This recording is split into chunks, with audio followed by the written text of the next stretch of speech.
morning, and good morning,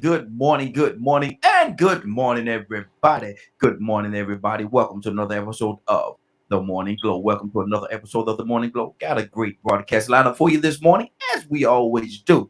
But before we go another step further, before we do anything else, I got to say good morning to my brother from another mother, but we got the same father. This is Captain Leonard. Good morning, young man. How you doing this morning? Good morning, Raheem and the Morning Glow family. Man, look here, Leonard. How's your day going, man? I had one yesterday, Leonard. I'm gonna go ahead and tell you, I had one yesterday. Yes, sir. Looked How's your day good. going? Looked like a good day. Yes, sir. It's gonna be one. It's gonna be one. Definitely gonna be one. I got my phone lines are popping off already. I got people asking for the link, so I'm gonna send this link to these folks. I got two or three people coming in the phone. Now, hold on. Now, who I got here? I got Toussaint and I got Curtis. Both of the brothers just came into the line, and I'm gonna say good morning to both of y'all. Good morning, gentlemen. How y'all doing this morning? Doing well. Good deal, good deal. Curtis, hey, Curtis coming in. What's really going on? Curtis coming in the door talking about some hey. You like Hey, getting ready, Rich, wow. getting ready to jack somebody up. Exactly. Curtis come out the gate. Hey, I said, oh Lord, it was scared the mess out. Whoa, scared the mess out. But listen, man, I'm gonna tell y'all fellas, man. Y'all know yesterday was my birthday, man. My family showed out, man. My family showed out, man. Good morning, everybody. Let me say a good morning to a few people. I can't read that first one right there. The quirk, I think that's what it is. Rick, Freddie, Josh, Tony. I can't see that was Solitario. I think that's what it is. Good morning to each and every one of you. Born blessed. Good morning. And as y'all coming in, I want to say acknowledge each and every one of you, man. Thank you all for being here with us. But Leonard, man, my family showed out yesterday, bro. Yeah, man, you're an old man. They got to. Well, look at why did I? No, normally a lot of time I can see a gut punch when it's coming, but you threw that one. That was I didn't see that gut punch coming, man. Yeah, you snuck that one in, brother. You snuck that. So calm You're down. a pretty good guy, Raheem. I give you that. You're a pretty good guy, man. Okay, appreciate it. Yeah, they showed out. Curtis, man, they showed out real good yesterday. They got me, man. It's pretty hard to trick me, man, but they got me. I Curtis, don't you think there? hurt. No. You deserve it, brother. You deserve it. Appreciate it. You deserve it. Appreciate it. You Good deal. working nonstop, dog. Hmm. Happy belated birthday, even though I told you happy birthday by phone, but happy birthday, man. Yes, sir. Absolutely. Appreciate that. I need to ask y'all a question. We got Badger with us this morning as well. Good morning, Badger. How you doing this morning? Good morning. It's another blessed day to spend with family and friends. Exactly.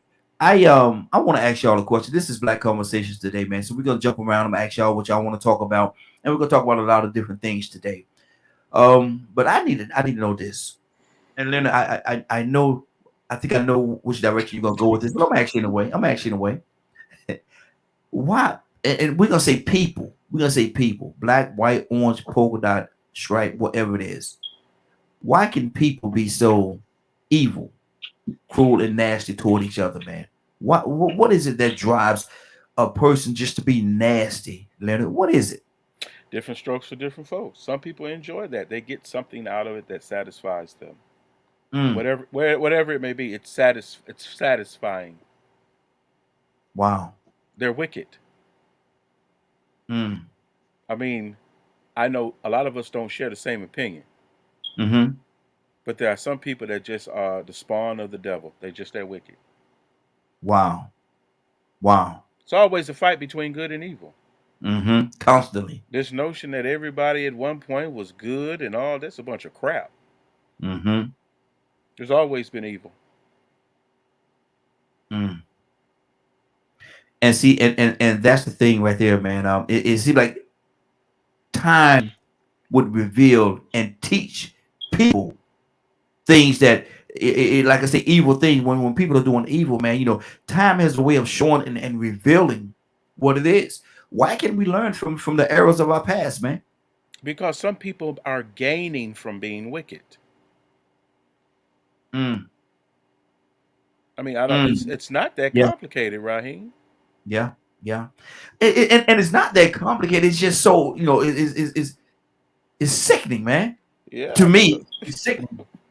it's so funny because I mean, bad people been around. I know since I've been alive.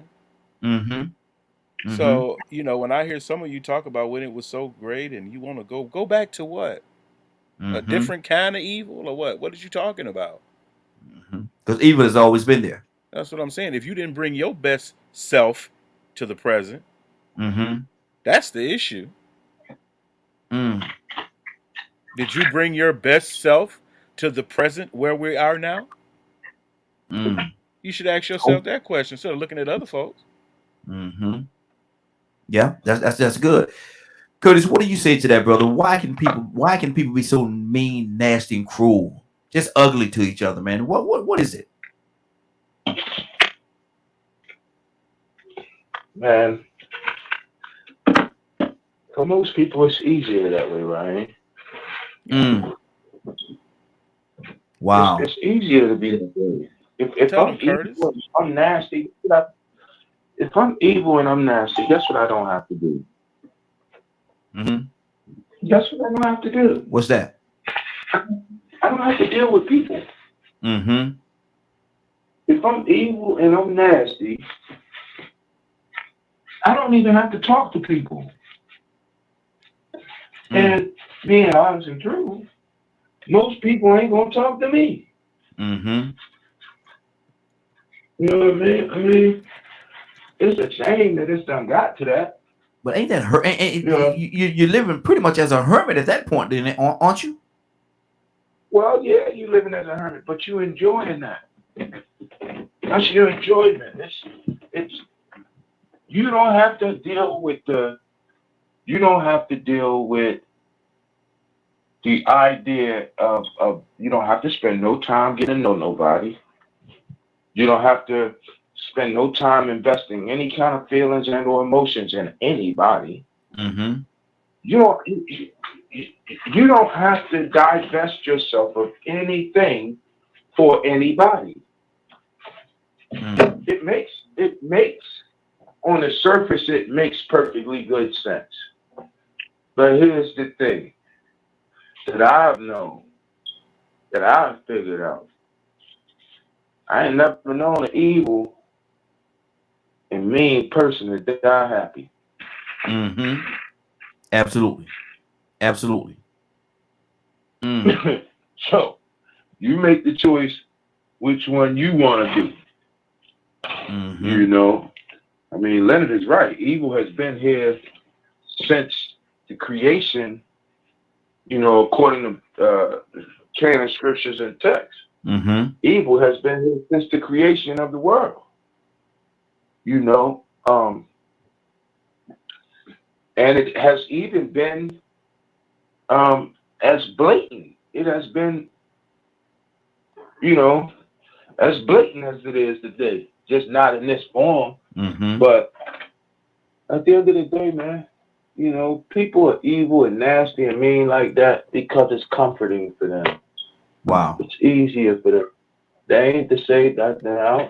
Please don't say that Morning Glow, DKM Radio said it was okay to be mean, evil, and nasty, because that's not what we said here. Exactly. Exactly. But it has been here since the conception of the world, and people are comfortable being that way. Leonard's right, man. Some people really get off on being mean and evil and nasty, man. Real talk. Some people Mm. get off on it. Mm. So, That's crazy. the That's best thing for crazy. us to do is to continue being us, bro. Mm-hmm. Let me go to Tucson. What do you say to that, Tucson? Why do you think it is that some people just like it, enjoy it, continue to be nasty, cruel, and just wicked? Just wicked. Why do you think, Tucson? Right? Let me ask you. You never asked the question with a question, right? Mm-hmm. Uh-huh. You never would they say, well, I've always been rebellious. Mm-hmm. Why we think everybody is our friend? Or why do we think that everybody is God's children? Mm. Is that a true statement? Is that true? Is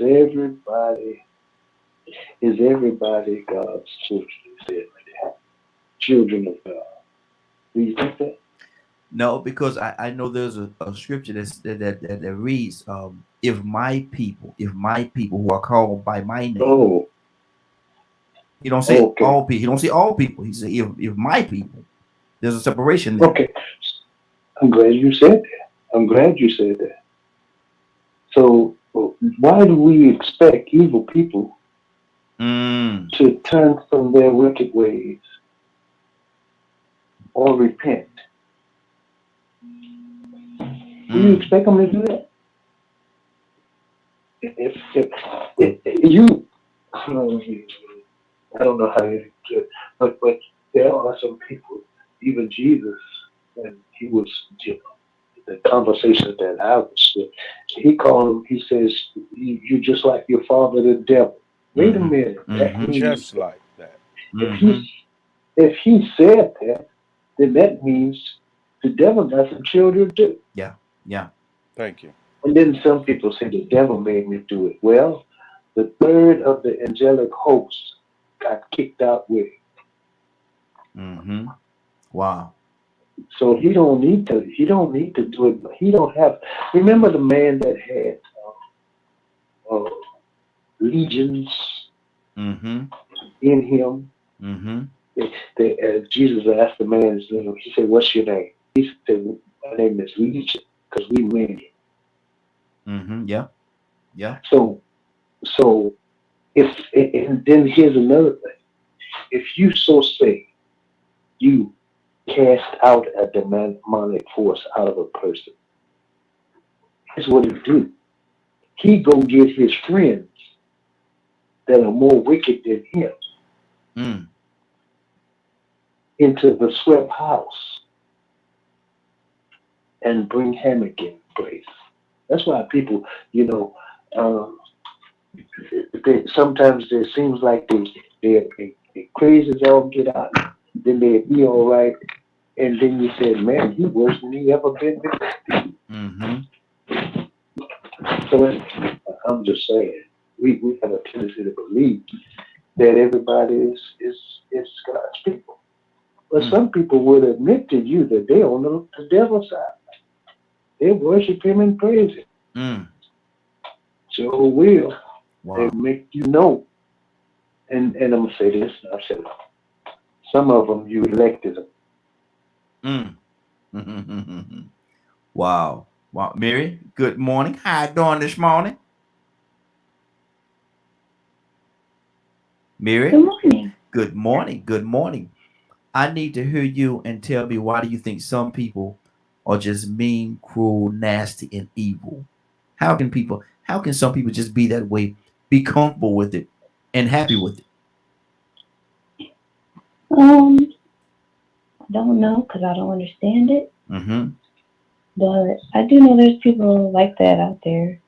Um, I personally ran into, I think, I think it was two of them, Satanists in my life that Mm-hmm. openly said it to me Mm-hmm. Wow. that they were that way. Um, but I don't know. I don't know what. I don't know if it's trauma or something. I don't know. I have no idea. Mm-hmm. That's good. That's good. Because but we do acknowledge that they are out there, man. And there's some people that's out there, man. They just want to be evil. They want to be mean, nasty, cruel, and cause all kind of corruption in your life, maybe even their own. Badger, what do you say to that, Badger? Why do you think people exist like that? Why are they that way?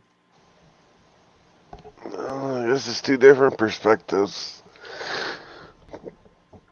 For one, I think some of them just haven't done introspection enough to know better, or chose to follow the life of greed and whichever life they chose. Mm-hmm. And also, on the other hand, there's a lot of times I think and feel like some of those people are just designed that way. Mm. to exist to teach us how not to live life. Mm-hmm. Because I'm not God, so therefore, how can I really judge another human being without knowing his purpose? Mm-hmm. You know, Mm-hmm. many people say they can speak for God, but I don't think God gives anyone 100% of what he's thinking. Mm-hmm. Okay. Okay. That's good. That's good. Leonard, where are you with this, man? Because there's so many different layers to this, man. And there are people, they every day, it's almost like it's a mission that they're gonna be evil, they're gonna be cruel, they're gonna go out there, like you said, go in and out of the earth trying to find out who they can devour. And it's my mission to try to put my foot in their ass every day. Mm. They must be. I mean, what do you think you're fighting about? Well, if you don't Mhm. know what you're fighting for, why are you fighting? Yeah, yeah, I mean, yeah. I like I said before, either you're gonna pick a side, man. Pick a side. Hmm. Just pick a side. I'm not even. It don't even matter to me what side you pick. Hmm. Yeah, But yeah. do you know what side I'm on, right? Hmm. Okay. Exactly. You know what side I'm on because I told you so. I'm not Hmm. trying to fix it to appease blacks. I'm not trying to fix it to appease whites or people with money. Or do the right thing. Hmm. And if you don't know what is right, then you are of the devil. That's right. Plain and simple as that. Hmm. You can't understand why you shouldn't be hurting other people. You can't understand that. You can't understand why it's wrong to steal, to kill, to pillage, to rape. You can't understand why that is wrong. Hmm. Then we'd be better off without you. Something is going on mentally. Something got to be going on with you if you can't understand those things. I used to Right. tell people, you know what? It's That's no hard to right to do the. know. It's hard to always do the right thing. That's very difficult. Mm-hmm. That's why most people choose to do evil because it's so easy. Mm. It's so pleasing. Wow. People do what they want. Those Mm-hmm. that desire the righteousness try to do those things that are righteous. Those who don't are on the other side of this coin. Mm-hmm. You should at least stand up against them. You shouldn't give them the right of way. Mm-hmm. That's And right. that's what you do when you allow them to lead. Mm-hmm. When you allow these wicked white wizards to lead, what you think they're going to do? They're going to be Mm-hmm. up to their old magic. Mm-hmm. They've shown you over and over and over again. But the reason why they are in power is because there are people who support that mentality, that Mm-hmm. behavior. And Or have been tricked to support you've it. seen with this election that there's almost 50% of voting Americans under the spell of evil. Mm. Do you know how hard you have to fight? Mm. Everybody has to do it. Don't claim you for righteousness and then sit back and watch evil do whatever it wants to do. Exactly. Exactly. And that's the thing right there. And Curtis, I'm coming to you. That's the thing right there. What Leonard just said right there. That's it's so powerful to me. Reason why, because if you see somebody doing evil, if you see somebody that is evil, and you sit and you watch it, and you like you're watching a movie or something, and you do nothing or say nothing, it's almost like you right there with them. It's almost like you agreeing with them. You You won't even go co-sign. vote against it. Exactly. Some of Exactly. you will make excuses for it. Mm-hmm. Mm-hmm. That's the problem. Mm-hmm. Some of y'all cannot be trusted. Mm-hmm. And you're going to Mm-hmm. have to move beyond this foolishness with gender and color and all these other types of things that are subordinate to what is fueling anger and evil and wickedness. Mm-hmm. Read that, Leonard. This is Lots of evil magic being spread, but God's hand is stopping them. What Mm-hmm. about your hand? Mm-hmm. Then it said It is this. up to the hearts of good men to stand up to it. That's right, Spectre Nation. Stand Mm-hmm. up.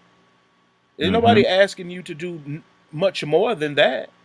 Mm-hmm. You mean to tell me you can't vote against it? Some of Mm-hmm. us march against it. Some of us write against it. Some of us create organizations and programs to combat it. What do Mm-hmm. you do? Mm-hmm. It's easy to turn to turn off the TV. I know I worked in the biz is Yes, what they sir. said. Yes, And sir. so and with that, Curtis, let me come back to you, Curtis. What do you say to that man? He said he or she, I don't know if it's male or female, said it's easy to turn off the TV. They know because they worked in in the business. Is the media, how is the media supporting some of these evil deeds? Curtis?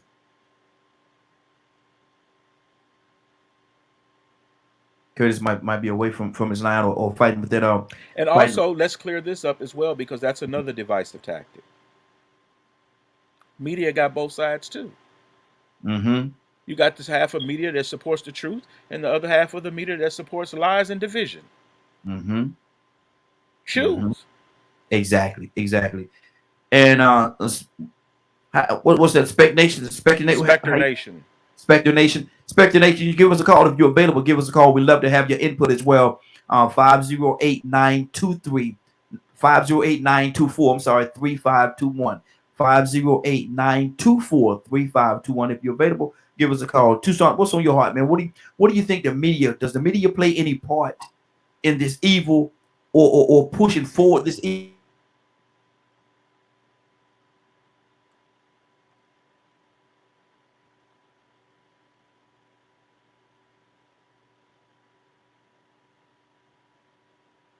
There's obviously something going on with the line. I'm glad, I still think we still got folks on the phone. Badger, you still on? Yes, sir. Yes, sir. Yeah. Um, it's very interesting that when you're reading news stories and things of that nature, and you see which companies and corporations are promoting truth, while the others who are promoting lies. Yeah. However, media is a part of our freedom of speech. Yeah. That's why we have such a diverse media, because America even believes in that freedom. Just because you're telling a story I don't like does not mean that it does not have merit. And so I don't blame the media. I call out those in the media that are doing that very thing. It's Hmm. so easy to say the media because that's what the lazy man does. Yeah. Instead He's of figuring out who was actually behind it and right. actually in charge of not saying certain things versus saying things like, "I really didn't think the attack at the Capitol was deadly." That's still going through my mind. I'm Well, it like, turned out deadly for some people. well, I know there was a few people killed, but It like doesn't for matter. If it was one killed, it was deadly. huh, Most people go to jail for the attempt to do something. There are several people sitting in jail right now because of their supposed attempt or intention to do a thing. well, how come most of like a lot of times when I see school shootings and stuff, how come they don't use the word deadly for that? Well, it depends on who's doing the shooting. Oh, It depends on who's doing the shooting. Had black children been doing the shooting, they would have been using different language. so they Because of this changed the history, words based on narrative. because of this history that we have in this country of racism, it dictates how people even tell a story. I'm seeing, I don't know if you've noticed or not, but the what if scenarios, Oh man. the what if scenarios. Everybody wants to say what if, what if. We know already Hmm. because we have seen those things. And those people who choose to ignore these differences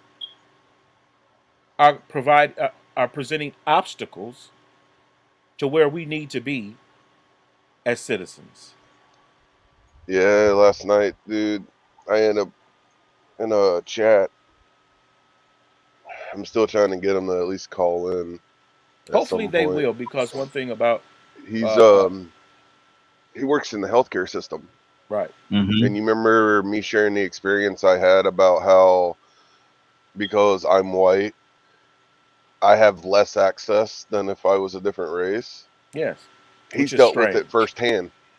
which is so strange because most black people wouldn't believe that. No, and I'm Exactly. like, So I'm not the only one this has happened to. And the guy went, no, you're not. And I'm like, would you be willing to come on the radio show and talk about your experiences? And I'll think about it. And I'm like, oh. Mm-hmm. Well, a lot of time people don't want to Right. expose their experiences and stuff like that, because they feel like it may in some kind of way hurt or harm them. I went to Curtis earlier, and I had his line muted, because sometimes when there's some noise in the background, I just mute individual lines. And Curtis I know he was talking away, man, but I want to apologize to that brother because I called on him and I had him on mute. So Curtis, what's on your heart, brother? What do you think about the media and pushing forward? Do they push forward an agenda? Because I heard Leonard say sometimes that's a lazy man's excuse to use that, because I was actually able to see him while they was still talking. Now I appreciate And I y'all. completely agree with Yeah, Leonard. yeah. I completely agree with Leonard. Mm-hmm. I completely agree with Leonard. If you ain't gonna watch the news, then you need to be reading the newspaper or something. Because see, when that enemy attack, he ain't just gonna attack. He's not just gonna attack with lies. Yes, sir. I'm telling you, he's just not gonna attack with lies. Mm-hmm. He's gonna attack with facts that he can stand on. And if you're not keeping yourself informed, you might as well not. That's like being in combat and talking about you showing up. You got a gun, but you ain't got no bullets. Mm-hmm. Mm-hmm. Do you know what I mean? You who does that? Oh, man, coach, I'm here. Put me in, coach. What was your equipment at? Oh, I left it in the locker room, coach. Mm-hmm. Huh? Mm-hmm. Mm-hmm. No, that has become. Let it just put one out in the middle of the hustling. That has become the lazy man's excuse. That has become the excuse for. It's easier for me to say, man, I ain't know that. Mm-hmm. Well, you didn't know it because you didn't put the time to find it out. And I work in the healthcare field. All right. Mm-hmm. I love my brother. I do. I do. Sometimes his experiences, man, is so horrific, but it also brings light to a very, very inconvenient truth. And that is when you don't think like they want you to think, they will treat you like they want to treat you if you let them. Because that experience, a lot of that depends on exactly where you are. So we can't put all that in a blanketed statement. Please, let's not put that in a blanketed statement or a general ideology, because that's not the case. A lot of what happened to him is determined on where you are. It is not a general thing happening around the country. Mm-hmm. Because in other places, specifically places like this place I live in right now, on a racial scale, there's an upside to you having light skin Mm-hmm. Mm-hmm. in terms of medical. You know, there's an upside to you having light skin because the automatic assumption is that you have grade 8 insurance. Mm. If you go to a nursing home, I'll end it with this right here, right? And if you really want to see what's going on, the greedy has used racism to funnel their greed, Mm-hmm. right? Yes. Okay. And if you don't believe what I'm saying, go to a nursing home. Uh-huh. Go to a nursing home and go to the side of the wing where the elderly who is in that nursing home have insurance, have some kind of retirement insurance, this, that, and the third. And then go to the side where the people who are living in that rehabilitation home are there on Medicare, Medicaid. Mm-hmm. And I promise you, you'll see a drastic difference. It has nothing to do with color. That has nothing to do with color. What happens is a lot of times color and race is used to funnel greed. So they make us concentrate on the races in the whole while we focused on racism and fighting racism and this, that, and the third, that we don't even recognize that, you know what, that mug in my back pocket. Mm-hmm. Yeah. He ain't in my front pocket where I can Mm-hmm. see him. He in my back pocket. Mm-hmm. Wow. Agreed, and that is how I view it, by the way. Mm-hmm. 508-924-3521. 508-924-3521. Give us a call. We'd love to have your input. Rico, good morning. How you doing this morning? Well, I can't complain, man. Grand rising and congratulations to everybody. Good deal. Congratulations to Grand you as Rising. well.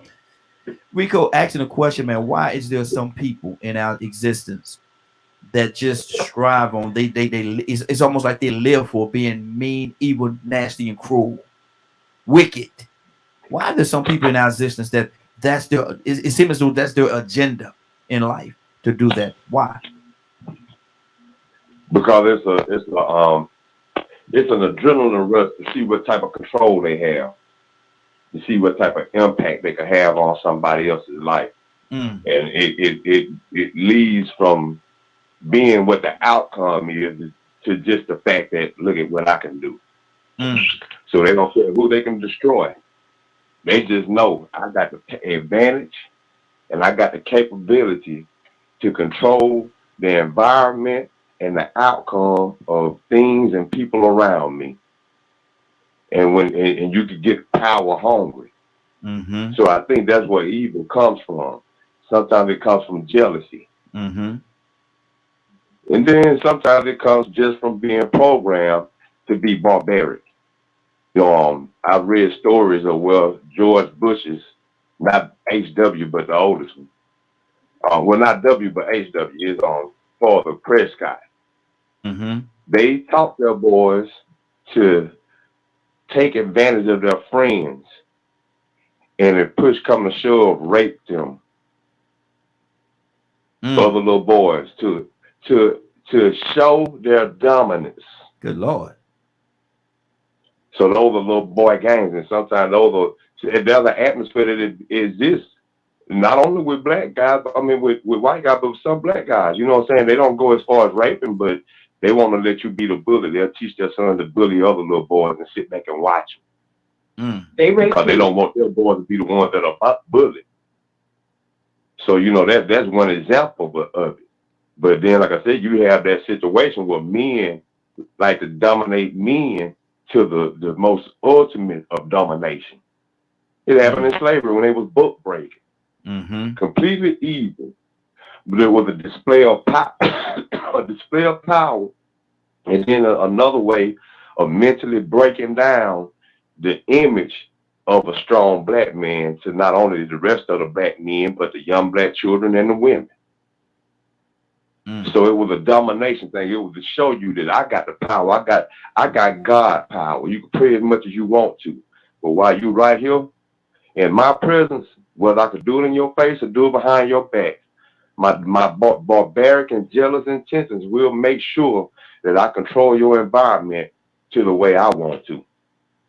If I mm, can sabotage your happiness because I'm tired of seeing you smiling and grinning all the time, or I envy what you have and I want it, then that evil, selfish side will come out. See, if it weren't for selfish motivations, there wouldn't be so much evil. But mm, that's what it really boils down to: the selfish motivation to control. Is it's about you. You know, man, I want to control everybody. I want to dominate everybody. I want to control the resources. Oh, we're in another country over there. They done found a lot of gold. Ah, damn it, I want that gold. mm-hmm, They don't know what to do with it. They poor and they third world. mm-hmm, Well, what you gonna do to get it? Well, for me to get over to Iraq, how about we lie and say they got weapons of mass destruction? That'll do it. mm-hmm, We'll go to war and we'll make everybody get patriotic and we'll make them look at the flags at all the football games and stand for the Star Spangled Banner. And we'll use 9/11 as a tool and come up with this axis of evil thing and use that as an excuse to just go around the world and target people. and we'll play on their emotions about evil, knowing we're the evil one. We the one got all the control. We got the propaganda, the media, and we want to do all of this because we want to control what other people are doing to make sure that in the end, if we choose to, we could benefit from it the most. Wow. And see, that's to me, that's an absolute sickness, man. For when we was talking about the buck breaking and stuff like that, one man trying to be over another man to the point where he gonna go out there and do unnatural acts to him. And to my understanding, what they should do it in public. They should do it out there in public for everybody to see. I'm like, man, wow. Conquering and domination. Yeah. Conquering and domination. Imagine hanging somebody, then shooting them up, and then setting them on fire in the middle of the road. Yeah. For the whole town to see, and then letting everybody come take body parts off of it. While every little bit of the action just drive people more and more crazy. We get more crazy with bloodlust. Because me, that sounds demented. People like this. We're gonna lock you up and come to the jail and bust you out. Forget the law. We can come bust you out the jail ourselves and drag you in the middle of the road and just destroy your body. Yep. Till there's nothing left for you but a head on the stake for everybody to ride by and look at. That sounds so demented. That's how much control we got out of y'all, and y'all better stay in your place. Because if you get to want too much freedom and want to be too happy, we'll do you the same way. That sounds so demented. Toya with a T. Good morning. How you doing this morning? Good morning, good morning, good morning. How you doing? Rico got me crunk over here. He got me crunk over here. Let's say something. The same God that allow you to do that is going to be the same God that allow me to bust first. Sorry. Don't work one way. Ain't no way. I don't know who you listening to make me think you're going to come over here and do something to me. And then you're going to tell me that the same God that you serve, that you do what you do, gonna tell me now, don't bust at you. But stop. That's why God made me born when He made me born. Wow. It doesn't make sense. We had a conversation yesterday, and I don't know. The comment was like slated in a way to where like staying in our place or kind of staying in our lane, you know. And when you've been taught something, how do you know the difference? Well, you know. It didn't take me a pastor to tell me that when that young man beat me with that belt, to beat him with that belt. No pastor could have told me, no, well, that's not the God-like thing to do. Well, then I'm going to be in trouble with the Lord when I get there. So I'm going to be waiting to see what He say when I get to heaven. So I'm going to bust him up right now. I just don't know. I just don't know how, you know. So listening to the conversation with he is right. People did that. Some, even some black people have adapted those ways. Yeah, there are black men that rape, especially in the drug game. Oh man, what? Oh, a black man some money in the drug game. You think you ain't gonna get your booty busted? Yes, you will. Sorry. Yeah, this is the game that we play as humans. Again, I'm not gonna focus on the color because I see that's a mirage. I walk around every day, and it seems unfortunate how sometimes it seems like I get treated better by other races, but black people spit on me. I get the worst from black people. When I wait on them, saying hey to them, everything. But as soon as I walk into a room full of white people who don't like me, who are the racist ones for years, they're the first ones to have some common sense and say, hey, good morning, how you doing? You know what I'm saying? So, I can't get in the theory of what everybody else talking about. I can only go by what I see and what I experience in the skin. You know, and it looks like, yeah, some people, they use their dominion to be evil and wicked, right? Wow. I remember when I used to use my dominion as a woman to just slay men. Just knew I didn't have no good intentions. Just to slay them, just to break them down, just to make them love me and know that I don't have no ill will, no goodwill or good intentions towards them. Didn't make me no better than the master. Just because you don't kill people physically, I mean, you can't kill people mentally and spiritually, and we have to think about that too. God straight came to me one day. Say, you know, you worry about cursing and curse words. You better worry about them curses and incantations that you put on people. When you get mad or salty with somebody, you say who you hate, who you can't stand, who you hope this, who you hope that. you harbor this energy in your spirit. Mm-hmm. You don't think about those things. You understand what I'm saying? But no, that's straight dominion. That's straight dominion that God allows humans to be able to utilize. And if you allow another human being to come utilize wicked dominion against you when God has already told you who he is. Mm-hmm. Come Mm-hmm. on with the book when it's next time for the next generation. And I guess this generation is the one. That's gonna make that difference. Absolutely. Man, we got a guest that's going. She's actually here already. She's in the green room. We're gonna bring her in. She's doing some great and amazing things. But I want to continue this conversation. We're gonna talk to her for a few minutes and let everybody know exactly what she's doing, and then we're going to continue this conversation because there's so many different layers. And I see Leonard got his hand on his chin, so he got something he want to say right now. What's on your heart, Leonard? You strange. Um, no, I'm just listening. Like I say, it's good to hear other people's point of view. Mm-hmm. Mm-hmm. Whether you be for or against whatever they say or what have you, it lets you know what other people are thinking. That's why they Mm-hmm. should call in. Yeah. Good to see that people are listening to this broadcast from various places. Shout out to those platforms that have that global presence Got it. that Mm-hmm. is allowing everyone to hear this program. Absolutely, absolutely. And when they was talking about and this is some of the public citizens I put on the screen earlier, and is not off. Is not off what he's saying. When he said all these atrocities, all the things that was going on, he's saying and those were Christians doing those atrocities. He said those were Christian people that were doing those things. Now I can't say that he's right or wrong, but I'm sure that some of them were or professed themselves to be Christians. They were doing all these evil things to all these people. What do you say to that, Leonard? Before we go to put our guests in.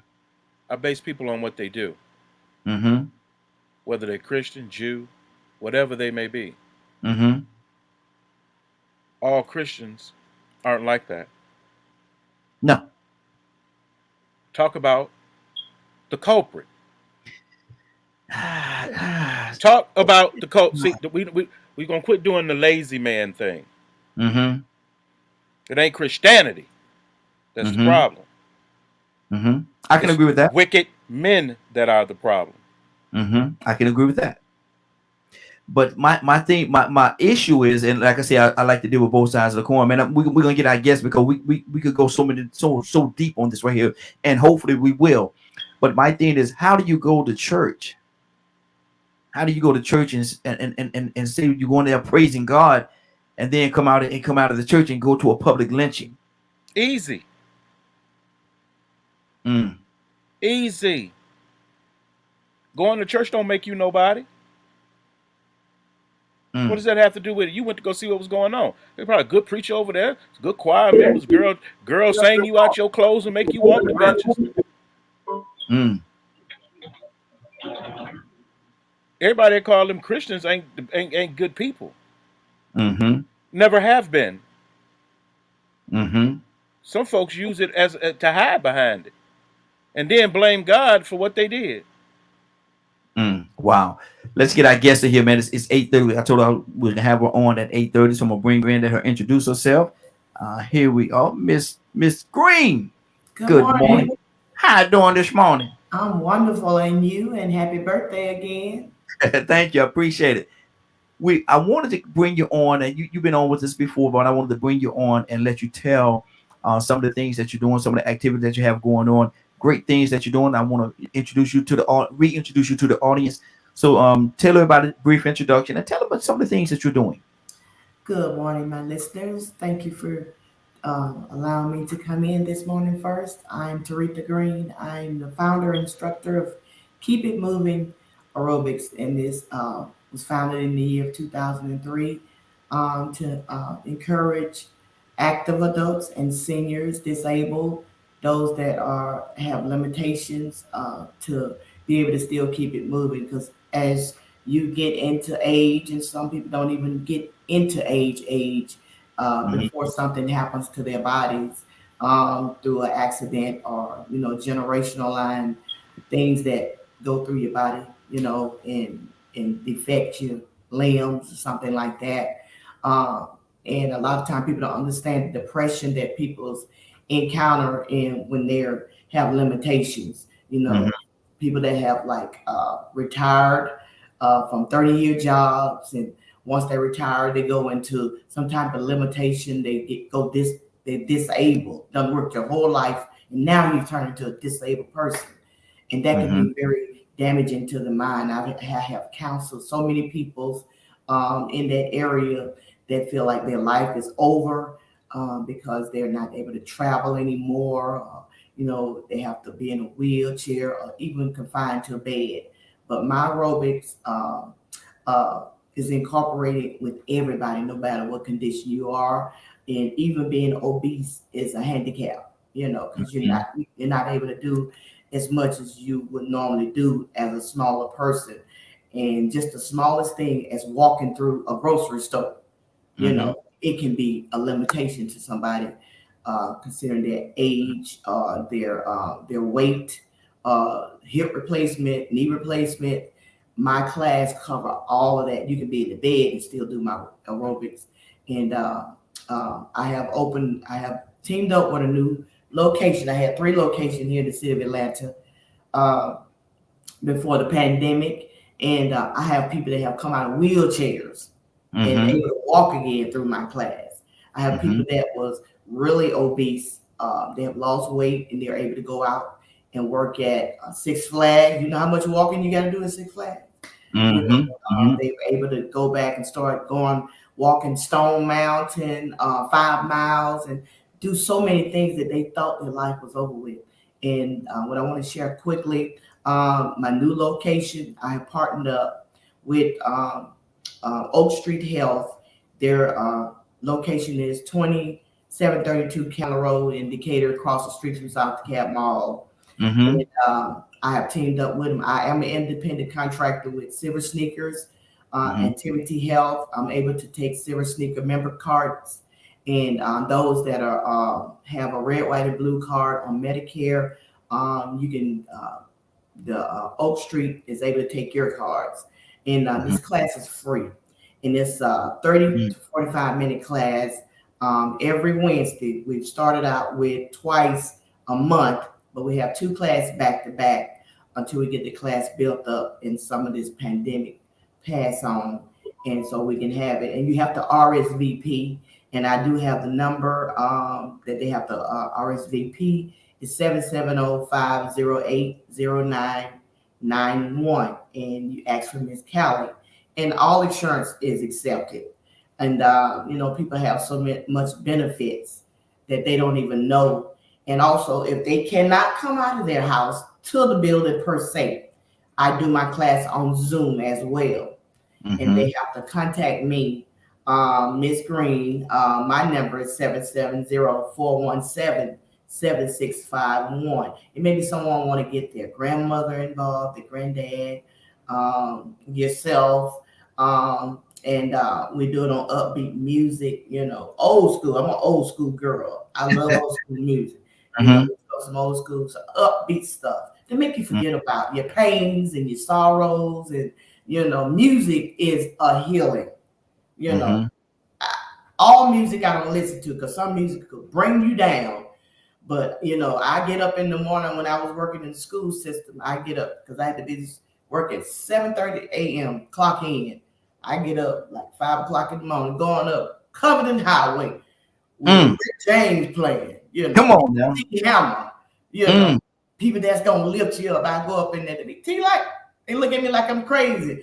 Why you so wired this morning? Because I got up thanking God that I'm alive. Come on. Work out, and if you get more into being more physically active, in my ministry in health and wellness, it reaches out to ministries.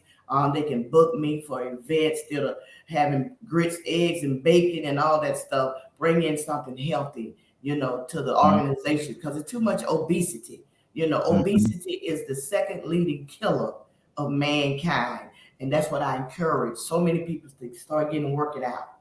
Miss Green, let me ask you this question, and I'm changing up while actually staying the same. But I want to ask you this question: why is it a lot of ministers, pastors, and bishops Why are a lot of them obese? because they're not physically active. There's no ministering on working out, Mm-hmm. and that's a part of our ministry. My husband and my husband's the pastor and the founder. Mm-hmm. I'm the co-founder. He's physically active. My husband is 64 years old. He can still run 5 miles straight. Mm. Yeah, he's very fit. Matter of fact, Mm-hmm. he's about the size, just a few inches from the size. And when I first met him, I was 18 and he was 23, and he was a Mm-hmm. size 29 then, and he's a 34 now. Yeah. In the waist. Mm-hmm. And I am very active. I do Stone Mountain. I get out here in my subdivision every morning and walk 5 miles around my subdivision. You know, Mm-hmm. I'm 58. I know I Mm-hmm. don't. Come on now. Come on now. But that's the problem.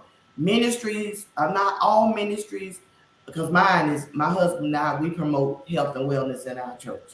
Mm-hmm. Drinking water, eating right, working out. I got a lot of my members in my class, and as we are building a new facility for our church, we will have a state of the art gym. You know, Mm-hmm. People will be able to come up to our ministry and work out, senior citizens and active adults. And, that is not a big thing in the church. And I'm going to say this really quick, because when I first got in church, and I hate to say this, when I first got in church, I was 18 years old. I was a size 9, 10, you Mm-hmm. know, and this was the holiness church. And it just seemed like it's in the holiness church. I don't know why, but it seemed like when you get in the holiness church, they're not promoting healthy eating, working out, and all this.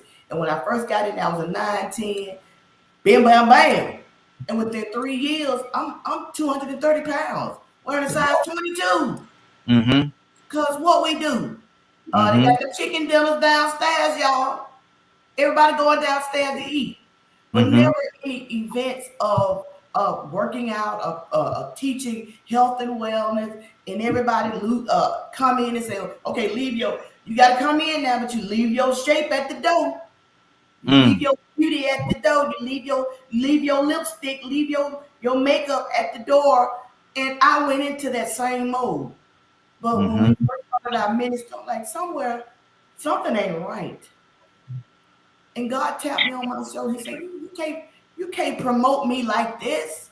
You can't do this like this. Because everybody feel like, well, I don't need to shape no more. And that's why so much infidelity in the church house. That's why so many, and then the women be quick to say, the worldly women stole my husband. No, baby, you gave him to him.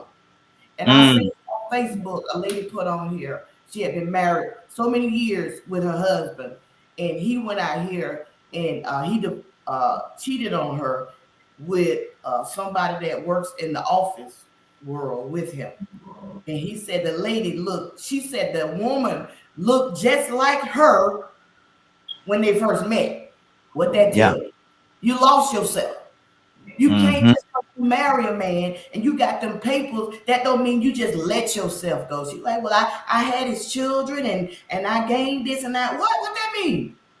You got to go back so and get that shape. You got to Mm-hmm. whatever it took to get him, it gonna take to keep him. Because I told my husband, I said, baby, I'm going back and I'm gonna get that lady, that young lady you met at the club. And me and my husband met at the club now. Mm-hmm. We've been saved all our life. Yeah, look, y'all met at the juke joint. I heard you. I Yeah, heard you, sister. that's At the exactly juke what it joint. was. A At little the cool hole in the shoe. wall. And I always tell people I had on my tiger suit. See, and that's one of the reasons I why. told her, I said, I'm going back to get that young lady you met at the club with the tiger Mhm, suit with the shape, and I got it back.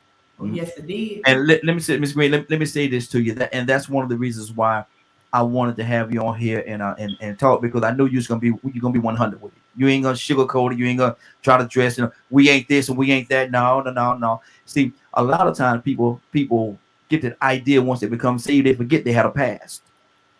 They forget about the hole in the wall where they used Come to go on in there. now. Come on, I done been in that hole in the wall. I done been in that hole in the wall, drinking, getting good and drunk up and everything. I done been in there. Yeah. Now, am I gonna say that is right? I'm not gonna say it's right or it's wrong. At that point in my life, at where I was at that time, it was right for me at that time, Yeah. or so I thought, or so I thought. But I'm not gonna sit here and act like I never did that because I did. Look here, ain't gonna tell too much. Cause my daughter on the line. Ain't gonna tell too much. But Rico, what's on your heart, brother? There's one thing I was glad she brought that up too, because I know it needs to be a point made that um this is more about health than aesthetics, even though the Be line, aesthetics Curtis. does help, but it's more about your longevity. That's Um, it. it's funny. I was having this conversation with somebody yesterday about how you look at old pictures of our ancestors. You go back and look in the past, and even to this day, you look and see where people live to be 110, 112 years old. Mm-hmm. And most of these people that live the longest, they are very slim. They don't have big midsection. Mm-hmm. And so, after a while, I started realizing that, man, that your midsection is a very huge part of your longevity. And then, I started looking in the past and then realizing that you didn't see too many obese people back then on those Nope. photos. Mm-hmm.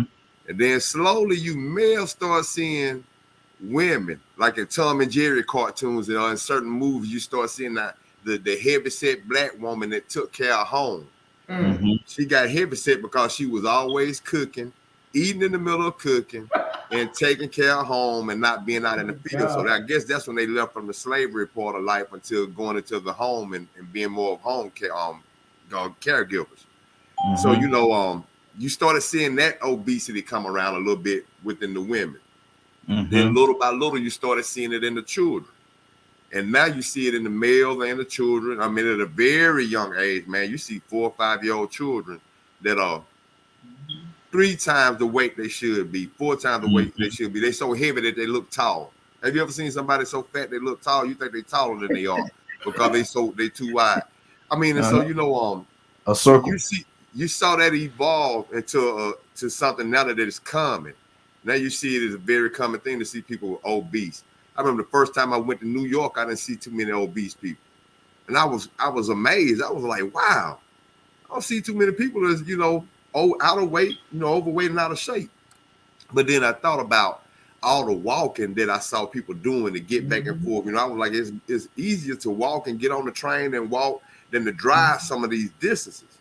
So, Mm-hmm. I realized the bicycles, even when I moved to Florida, I saw more people riding bicycles, adults, that Mm-hmm. I didn't see in Alabama. And I'm like, okay, I see the difference now. Different places I go, I see more of a problem in obesity compared to other places. But I saw the mode of transportation. So during the conversation I had yesterday, I ran into a coworker the other day. I was walking. It's been like maybe the 3rd or 4th time he's seen me out walking, just driving, and saw me. And so he stopped me. He was like, man, let me ask you something, man. Why you always walking? I said, huh? So what let me know is that we have become so addicted to convenience and Yes. technology that we feel that we have to get in a car everywhere we go.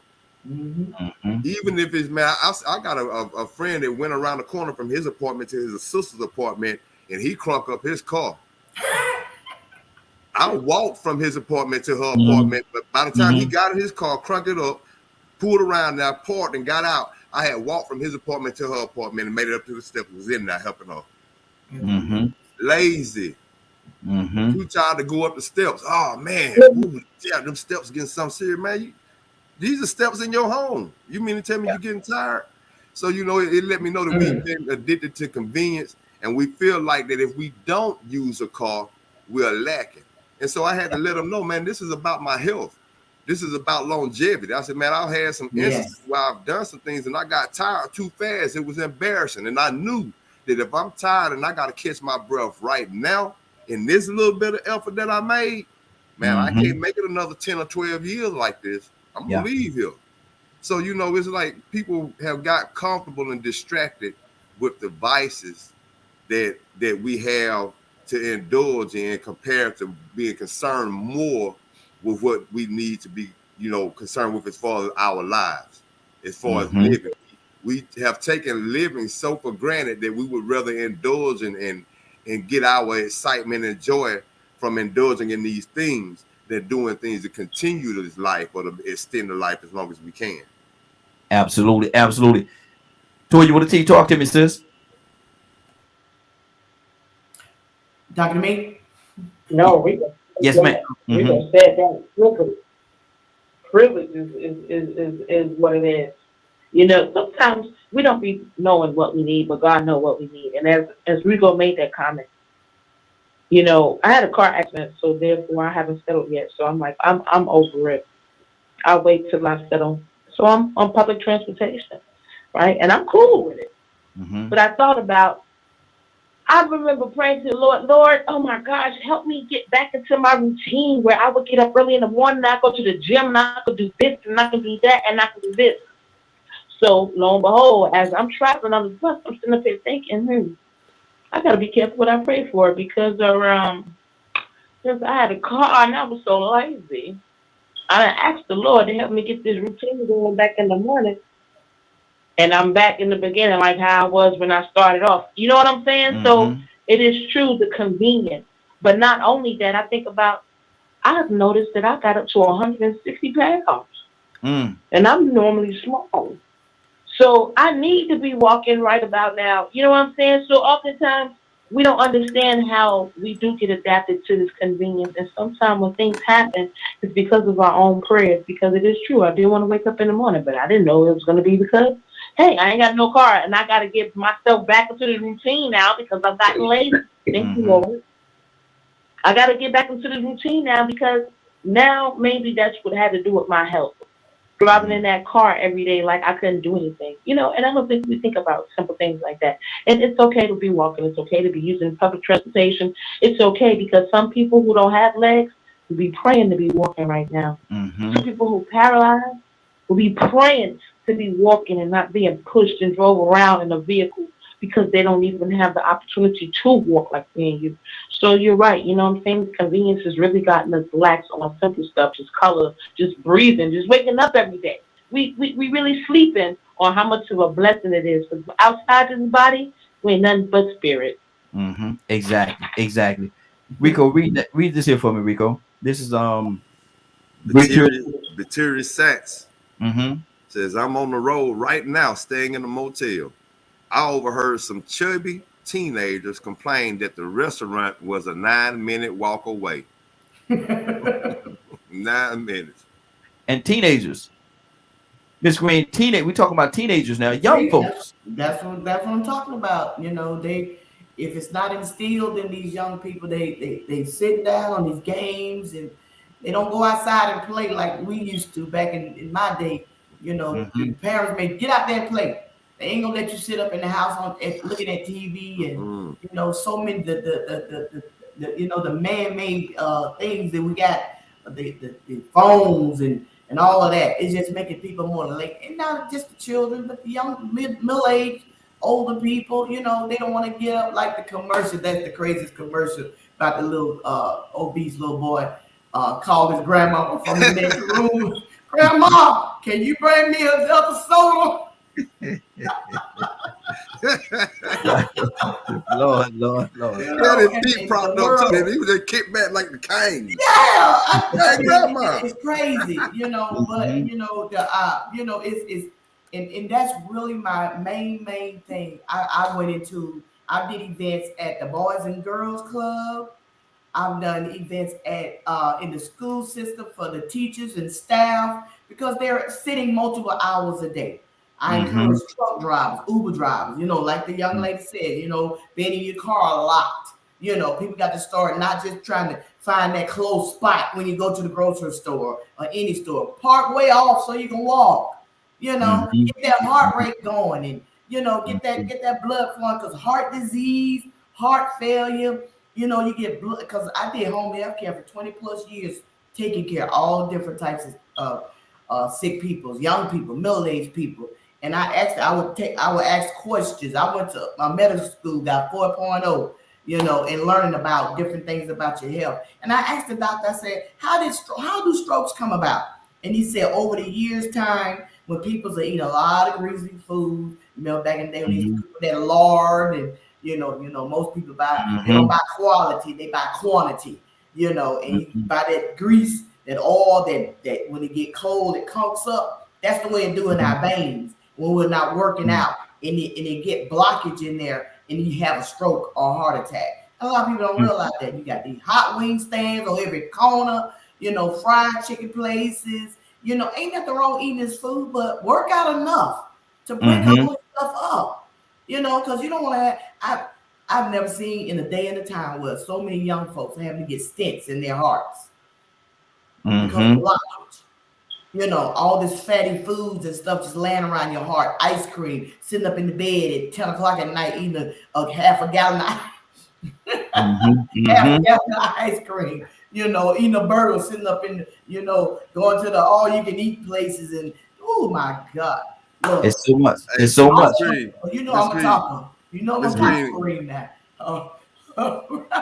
I'm Miss talking. Green. It's about getting people healthier, learning Miss Green, yourself, and that's Miss why Green the ain't listening. virus was able to take so many people out because of low immune systems. Not eating Hold on. right. Miss Eating Green, hold on. all Miss the Green, hold on one greasy second. food, not Miss Green, like Miss the Green. Trumps. You eat all the other stuff, but the lettuce is sitting there real pretty. Well, she passionate about this stuff. No Yeah, vegetables, no roughies to make that stuff come out. You're constipated every day. Some people probably don't even go to the restroom but twice a week, once a week, once a month. I love her Just passion, trumped though. up, and they wonder why colon cancer and all these things come upon them. Cancer because of all the chemicals that just sitting in your colon and growing, and you ain't going to the bathroom, and most of our You doggone look. camera. Okay. Hey, You hold know on. how many, Rico, you can know, you hear me? Can you hear me, Rico? Miss how Green, many hold on, people. Miss Green, Okay, hold on a second. We gotta hold you up because to get a preacher the microphone, boy, it'll be 4:30. We'll still don't be you sitting here start that, speaking. girl. But hold on now. I gotta pull some more people into this conversation, sis. But Okay, hold on. come on, let them And in, we're let gonna them in, let them in. and we're gonna get back to our actual topic. So if you want to hang out with us for the rest of the program, you can. I don't know if you have other I things going will. on. I don't have anywhere to go. Okay, good deal. Let me go to our Leonard Jackson. He just came on mic. I want you ready to go to Leonard to find out what's on his heart. Leonard, are you with us? Don't forget Goddess. Let's go. God is good morning. How you doing this morning? I'm doing great. How Good. are you? Doing well. We're talking to Miss Green, and she's in the health and fitness. She's putting a lot of people on the path to getting back fit the way they're supposed to be. She's putting them back on the right path. What's on your heart right now? Well, I believe that should be part of our urban initiative. I just got diagnosed with some of the same things that she was talking about, but um, this COVID has even increased our weight, and people fail to realize that from sitting more inside, not getting out, doing the exercise, keeping us more in. And I'm sitting up here wondering, look, do I want to go out here to the gym and possibly catch COVID again, or do I want to sit up and walk around outside? What? We're gonna have to take over now. He just got kicked Yep. off, and when he get kicked off the phone line, get kicked off like that too. Yeah, he But froze up. I was gonna Change my diet completely is key. So some of our urban initiatives go into that. It goes also into um, health. It goes also into wealth becoming more financially fit and strong, where we are not dependent upon the corporate environment um, so much as uh, becoming more self-employed, self-sufficient financially, learning how more to save. Also, um, urban initiative goes all the way into basically teaching our youth new different avenues. Also, our urban initiative goes into um, policing our police officers. You know, we have two more officers that have basically left their jobs for excessive force. But as I look at it, leaving their jobs is not enough. Even though they got cases pending, leaving their jobs is not enough. We need to take their police officer license. So Absolutely. that peace officer license needs to be removed. Okay. So they Good can't deal. go state. Okay. state. Good deal. So Let me do there's this. several other initiatives that need to be taking place. Absolutely. But let's we kind of veering off a little bit. We gone taking a left turn there. I wanted to kind of stay with the health. And I understand what you're saying, but I want to stay with the health. And now we're going to get back to what we're talking about. But before I do that, then what's on your heart in concern with the health and fitness? And it's good for everybody to be healthy and fit. However, Mm-hmm. each person's struggle is different. So it's a lot of information out there for people to go get. A lot of different ways to address your issue and things of that nature. But I think the majority of people know what their problems are when it comes to Mm-hmm. this. So, you need to get a part of something, go walking, do whatever you can do. A lot of the gurus will tell you that one of the best exercises you can do is walking every day. Mm-hmm. Something as simple as that. Why people, I'm not so much into to why lazy people lazy and all that type of thing, but they're the ones that are going to suffer, not me. Mm-hmm. I have a lot of issues, health issues that I have to be leery of that determine the way I eat and things like that, and still struggling to lose weight. But I'm always challenging my friends, hey, let's lose some weight. I'm all about losing as much weight as we possibly can. Some Mm-hmm. of them don't participate, some of them do. But at least, Mm-hmm. challenge your fat friends. Mm-hmm. You know what I'm saying? I'm Really, just saying, there gotta be because a better way to say that. I'm just saying, if I'm running, I ain't got time. You back there because you can't run. Lily, You they shy. got there gotta They, be they a better got way you. to say They that, though, got you. They got you. Lily. You know what I'm saying? They I got mean, you. you might be ahead, but they could probably roll and catch up. So you know, Exactly. it's make sure that, especially for, if anything, what's most important is your children look the way they look because of how you feed them.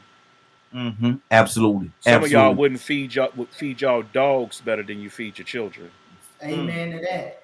Y'all will go out there and buy the best dog food they sell at their store, and then Mm-hmm. feed your children trash. Garbage. Yeah, Mm-hmm. that's the issue. If you are like with, for instance, my wife would be frustrated with the fact that my boys love to eat snacks and all these. Well, if you buy them, that's Mm-hmm. what they're going to do. Trust me, I understand. You going for a cheaper alternative, but what is cheaper is cooking a more healthier meal instead of Mm-hmm. going and putting 20 boxes of ramen in the pantry. Yeah. Because if Yeah. they sitting there and eating noodles 3 and 4 times a Oh, day, that's you, not healthy. that's No. it. Not at all. Salt. If you let them eat what they want to eat, what do you think Mm-hmm. they're gonna choose? Mm-hmm. And it's easy when you got all this foods. Sometimes I say to myself, I would probably be dead if I ate beef. When I look at all these burgers, 99. I remember eating beef about 25 years ago, and how accessible it is. And I see all the value meals and things. How valuable is that meal if there's no nutrition in it? How No, valuable is that meal if it there's ain't. no nutrition in it? It ain't valuable. And you can't continue to feed your children these things, and then you wonder why they're getting big, because not only are you feeding them this way, you're allowing them to sit up and play video games all day. You're not making them get out. My son, like I said, I tell you what, you be raking the yard today. Get him a skateboard. Like I say, that skateboard is very good for him because it gets him out to skateboard and to run through the community and all those types of things. Even with COVID, he still had PE online, whereas the instructor or what have you give them tasks to perform, and they can be online and they're doing push-ups and things like that, challenging their friends and doing things that way. So you can do something. If you ain't got the money to go to the gym, walk around your neighborhood. If you don't have money to do all these extra things, start eating fewer things, less processed food, and things that you cook and prepare. And I think that would help a lot. One thing I did that, I'm kind of missing it a little bit, but I did not replace the microwave once it went out. And that's been several years ago. So it forces me to actually go through the process of warming food and cooking food regularly, as opposed to reaching for something in a package and popping it in the microwave. And some of us are stocking our freezers with food that just pops in the microwave that tastes great, Yeah. no nutritional value at all. You can't Some do of it that all don't day. taste great. Some of it is terrible, but it's just convenient. It's Hey, convenient. you remember they beat us. They got us with TV dinners and pot pies. Most definitely. Well, see, that You stuff's remember cheaper than eating Hungry healthy. Man? You remember Hungry Man? Hungry Man was so convenient, man.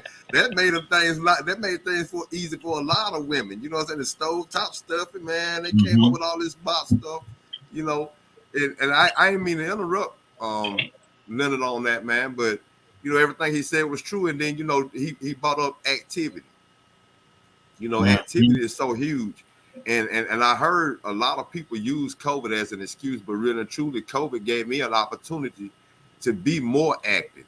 There were less cars when they shut down. There were less cars on the road. It was so peaceful. I felt like I was in 1970. I was walking around, man. It was so boring. You had more to do. You had more opportunity to walk around. Sometimes it's just go outside and get some sunlight. The sun, and that helps your metabolism sometimes. But I think we can go back to some very simple things that's really logical that can help us before we even get to the point of having to I'm gonna say go back and fix what we've damaged. And that's getting away from this concept of more is better. When the settlers, the colonizers came over here and they had all this Thanksgiving thing, they made it sound good by talking about the big feast that they had. And then when you think about history in the past, you start seeing about kings, and they had all this abundance of food that they could just eat to their delight, till they didn't want any more. And so now you feel like you have something that you're doing better in life when you can indulge and overindulge. And it happens with our diets. We don't understand that really and truly it's meant for us to eat till we're not hungry anymore instead of eating till we're full. But we will eat because something tastes so good that we're going to keep on eating it till we can't eat no more. Man, look and at here. We don't eat what we want to eat. See, this is the thing about it. We eat what we want to eat, and then we eat as much of it as possible because that's what we have been programmed that humans are supposed to do. That's that greed and that selfish indulgence thing I was talking about earlier. I've seen people, Rico. I've seen people, man, eat at a table, unbutton their pants, and so you can eat some more. Use the bathroom. Use the bathroom so they can come back and eat some more. And I'm like, how you do that? I didn't even know you could do that. Man, I swear. Take big pictures of their plates. You ever see the plates that some people take on Thanksgiving? You like, man, come on. I know you ain't going to eat all that in one sitting. In one sitting. Yeah, exactly. Let me go to Monique. Monique, good morning. How you doing this morning? Monique. Good morning. How are you? I'm doing good. Monique, we're talking about health and fitness, and we're going to jump back over to our topic. I'm going to go to Badger because I think Badger has something to say as well. So, Badger, I'm coming to you next. Monique, what's on your heart? I think our health is important. And I remember when I was in the military, and I remember a general would say, I'm tired of seeing all these Michelin men. And we were trying to figure out how come, people that exercise at least a minimum 3 times a week still is, overweight. And we came to the conclusion of, is really, what we eating. And because they say it's 80-20, 80% of what you eat and, and 20%, exercising. And, I realized for myself, that, even after I got out, I was trying to figure out why didn't I keep that same, mindset of, okay, I need to work out, I need to get up every morning and work out. And, I don't know if it was laziness. I think what it was, I didn't see it around me. I noticed when there was a bunch of people around me doing it, I'm like, okay, let me get on this bandwagon. I didn't see it as okay something that I had to do. When I was Mhm. in the military, I was looking at it. Okay, they making me do this. Not that it was a way of life. And I Mhm. think that that's what we have to look at it as. This is a way of life. And I remember my father, my stepfather, he was saying that he noticed that his mother and my grand aunt were the same age, but my grand aunt, she was, you know, 70 something, 80 something years old, raking the yard, picking up heavy stuff and, you know, picking pecans and, whereas his mom, they same age, she was kind of frail, weak, and we came to the conclusion that because she was still active, Mhm. and that's something that I try to teach my daughter. When she was coming up, she was getting ready to be on the overweight side, and I freaked out. So I went and found this little, you know, um, I found this lady. What she did was she had a gym for kids, for overweight kids. So I Mhm. had my daughter in this gym, 3 times a week, working out with this Mhm. lady because there was other kids in there, that were overweight, and I just panicked, but as she got older, it balanced out. But I realized what it was. It was what we were eating. Yeah, We was exactly. eating out all the time, Absolutely. and then Absolutely.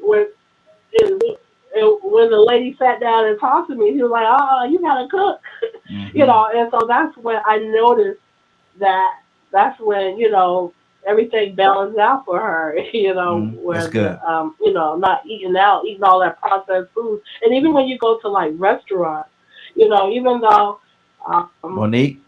it might look like it's fresh, but it's still processed. Okay. Monique, we got to move on, sister. Look, you like a preacher too, Monique. You get that microphone, boy. We had to slow you down. We had to slow you down. But I definitely appreciate you, sister. We're gonna go right now back to our official topic. Let me see. We got another caller. I want to see what it's called. Okay, we're gonna caller. What's your name? Where you calling from? Hey, good morning. This is Bishop. Bishop. Good morning. How you doing this morning? Man, I'm blessed. How about yourself? Hey, blessed as well, brother. We talking about obesity. And I asked a question early in the broadcast. Why is a lot of pastors, bishops, and apostles? And I'm gonna ask you this question, man, because you're not obese, but why are some of them so obese and out of shape? And yeah, I almost have to roll them up to the pulpit.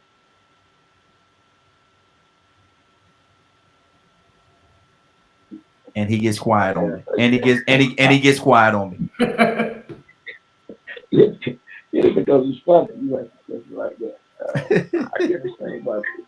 Why they Mm-hmm. get so comfortable and lose focus Mm-hmm. of trying to take care of their health, man. But that's not going up to the food get Mm-hmm. the Mm-hmm. and I think it's a good chicken y'all be eating. Say that one more time, Bishop. I didn't get the last part. I say it's the good chicken dinners y'all be feeding. We get the good part of the chicken. Y'all get the big part, the big piece of the meat. Okay, I understand. I understand. Well, look here. Sometimes you gotta do some push-ups away from that table, though. But Badger, what's on your heart, brother? I was just gonna comment on the health stuff before we went back to that first topic. Mm-hmm. I was thought the chicken and like the beef and stuff, the taste have changed. Even like Mm-hmm. mac and cheese, like they've changed the recipes and things like that. And sometimes I thought it was just, my taste buds that changed, but the more research I did, what they're feeding the animals and stuff have changed too. So Mm-hmm. like I've started doing research on what we're really eating, and it's pretty scary when you start going down that rabbit hole. Mm-hmm. Exactly. Exactly. And all them preservatives, all them additives and stuff that they add on, even after that point, they putting so much stuff into the foods, man. Steroids and all kind of stuff to make the animals grow faster. There's so many different things, man. Uh, There's so many different things. But we're gonna get back to our original topic, and we're asking the question. Bishop, I'm coming back to you real quickly. Why do you think people, Bishop, are you there? Yeah, Okay. why do you think sometimes there's some people, man, that are mean, evil, cruel, and nasty? Why can people be so wicked? Why can some people be so wicked, Bishop? Because their father, the devil, is in them, and he Mm-hmm. causes them to act out the way they're supposed to. Mm-hmm. The devil's job is to steal, kill, and destroy, Mm-hmm. and he has to use a vessel in order to do that. He's got to give him some man or some woman to demonstrate or to perform the act that needs to be done.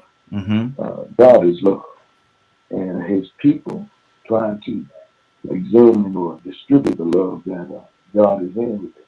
But Mm-hmm. when people are like that, it's because they're still defiled and because they're motivated by the father who is the devil. He's a lie, the father of lying, and all those other negative annotations that will go to it. Mm-hmm. So, scripturally, I can give you that. Mm-hmm.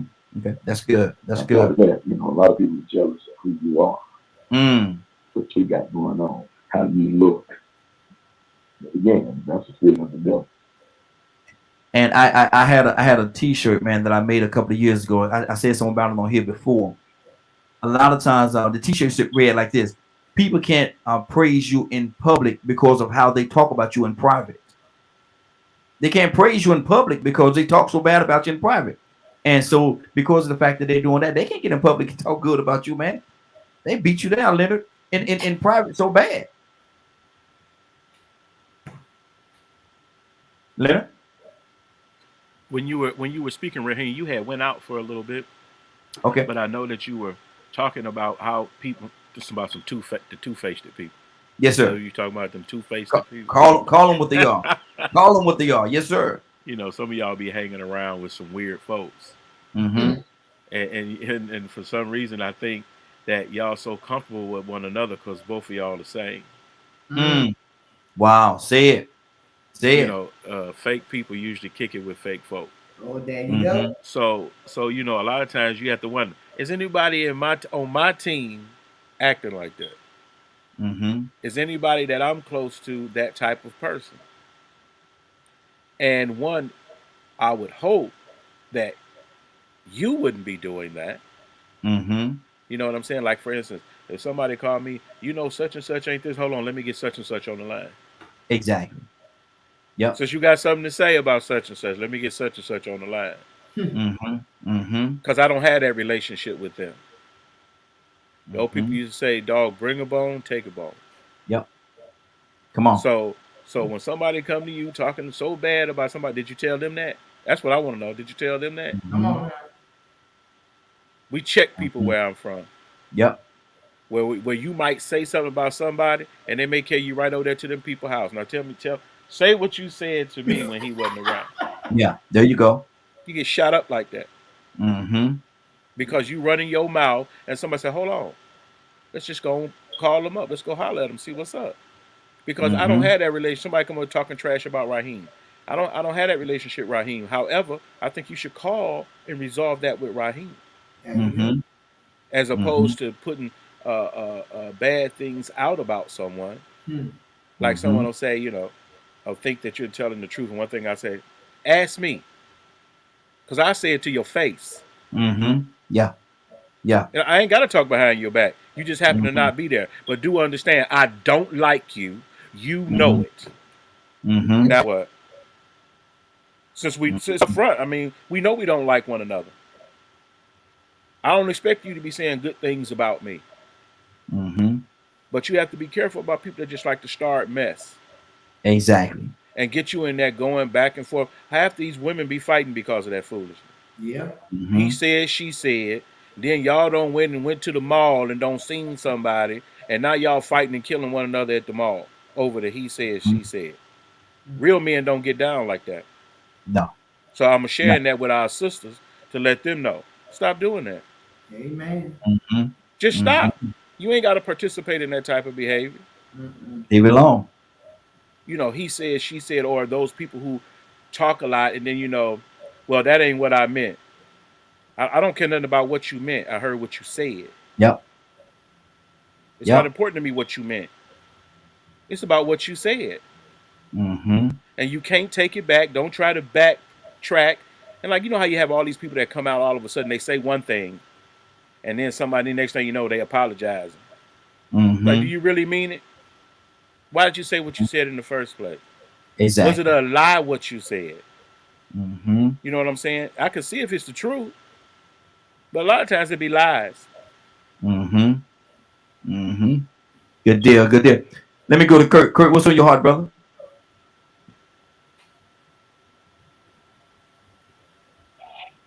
Kurt, you there? I'm right here, right here. Lenny boy, you just took me back 30 years. Mm-hmm.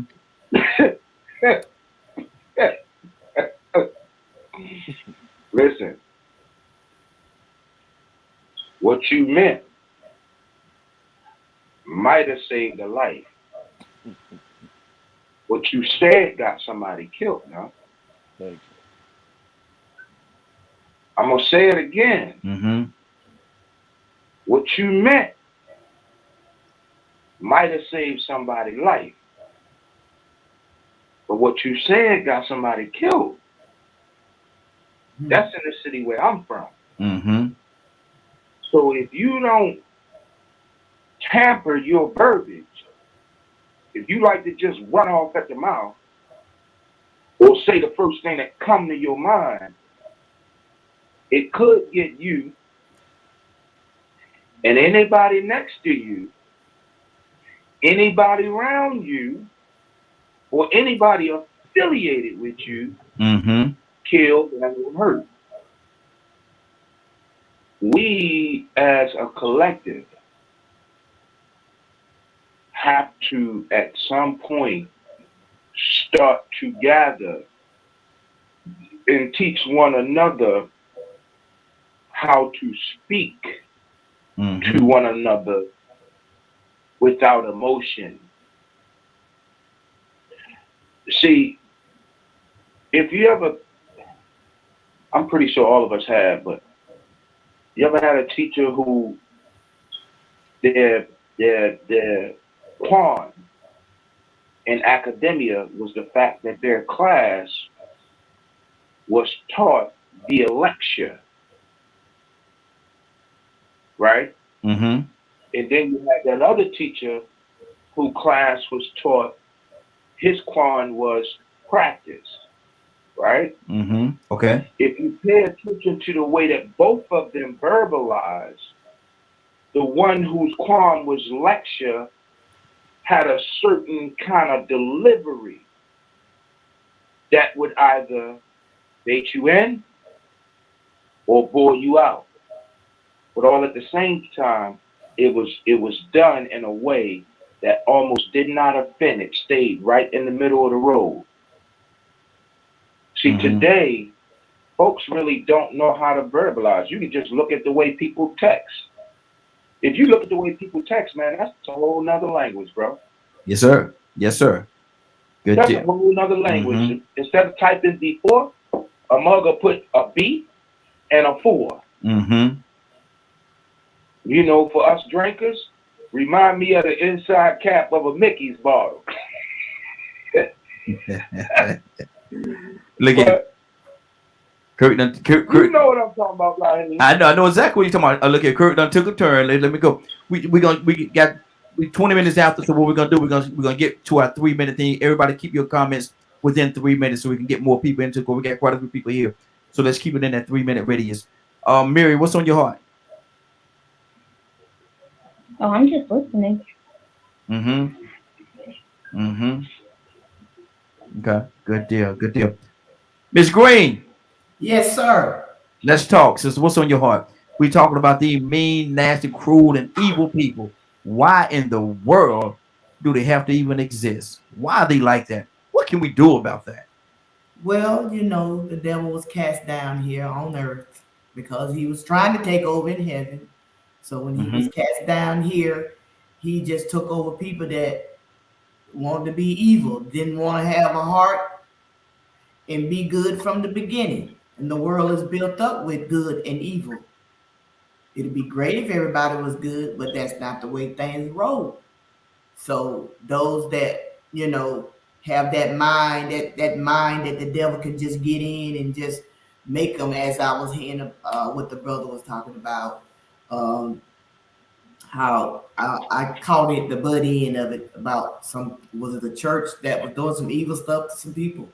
Mm-hmm. Which you got a lot of that. I mean, you had David Koresh, you had Jim Jones. These are just people that are perceiving in the name of God to bring people in.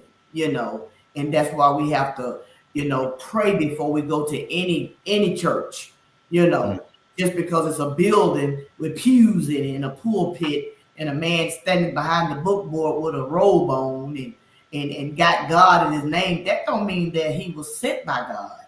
The Bible Mm-hmm. tells us, beware of false prophets, for they come in sheep clothing, but underneath they are raising wolves. And how you know that they're not called by God? When they're having sex with people in the church, when they're standing in the pulpits, still cussing. Even as a little child, I'm a country girl. I came from the country, South Georgia. Born on the farm with chickens and cows. And our fun was getting out riding the hogs, and that's what I that's what our fun was. Good Lord. Kids don't know what fun is today. We got out and swam in the creek. Everybody butt naked. When nobody, look at that. We ain't think about nothing like that, But climbing trees and picking plums and blackberries. We used to pick blackberries and put them inside of a rag and suck the juice out of. They don't know nothing about that, but. That's some country stuff there. I don't know about that. That's some country stuff there. No, about picking the muscadines and all that stuff there, man. I don't know nothing about that. That was the real stuff, But the evil stuff, people they just doing stuff. They I mean, I've been in ministry for 30 plus years. I could tell you some stories, but I ain't gonna go into all that because but you have to have a mindset to know that what's right and what's wrong. Pastor got a wife and got six women, 6 girlfriends sitting up in the church. That ain't normal. Good deal. That is not normal. All right, now, Pastor. We got 3 minutes. Now you had your 3 minutes. Got to move on now because it's gonna be 12 minutes. You're gonna be on took 4 people time. Rico, what's on your heart, brother? See, it sort of goes back to what Bishop was saying earlier, and I'm gonna end up repeating myself again. It's about a lot of times it's about jealousy and envy, coveting what another person has, but nothing. I say nothing influences evil more than the need to want to influence everything, control or impact everything, have advantage, have control of. I said that earlier about conquering. When you could conquer somebody, then you can almost dictate or control how they maneuver. Even if you benefit from it or not, you still want to be able to have your hands in something. So that's complete evil because it's selfish. It's selfish-minded. You think about it, especially in the church, when she brought up Jim Jones. I think about Jim Jones and how he did that. He knew the influence that he had over people. He knew the difference between right and wrong. But for his selfish needs and I ain't gonna even say his needs, his selfish addictions or just maybe his drive, the things that he coveted, he chose to manipulate something good for something bad. And he had all this impact, he had all this influence over people that they looked at him for guidance. And he manipulated them just to impose his will and to prove to everybody that he had this power outside of the church. Think about the people, and I think that was in the late 90s, early 2000s, the people that were going to get on the end of the tail of that comet and go off into space and they kill themselves. That's a lot of influence and impact. Now, I don't want to say that's completely evil, but that still really shows you how much control a person can have. And when you put weapons of mass destruction or any other type of tool that you can use to impose your will on people, that is even more evil. because now you've taken the choice from them, but now you're being violent and aggressive to make sure that these people do your will against their will. So I mean, evil, man, that just really comes from the urge to really have or indulge or have access to all the things that you desire. Wow, that's good. Toya with a T, talk to me, sis. What's on your heart?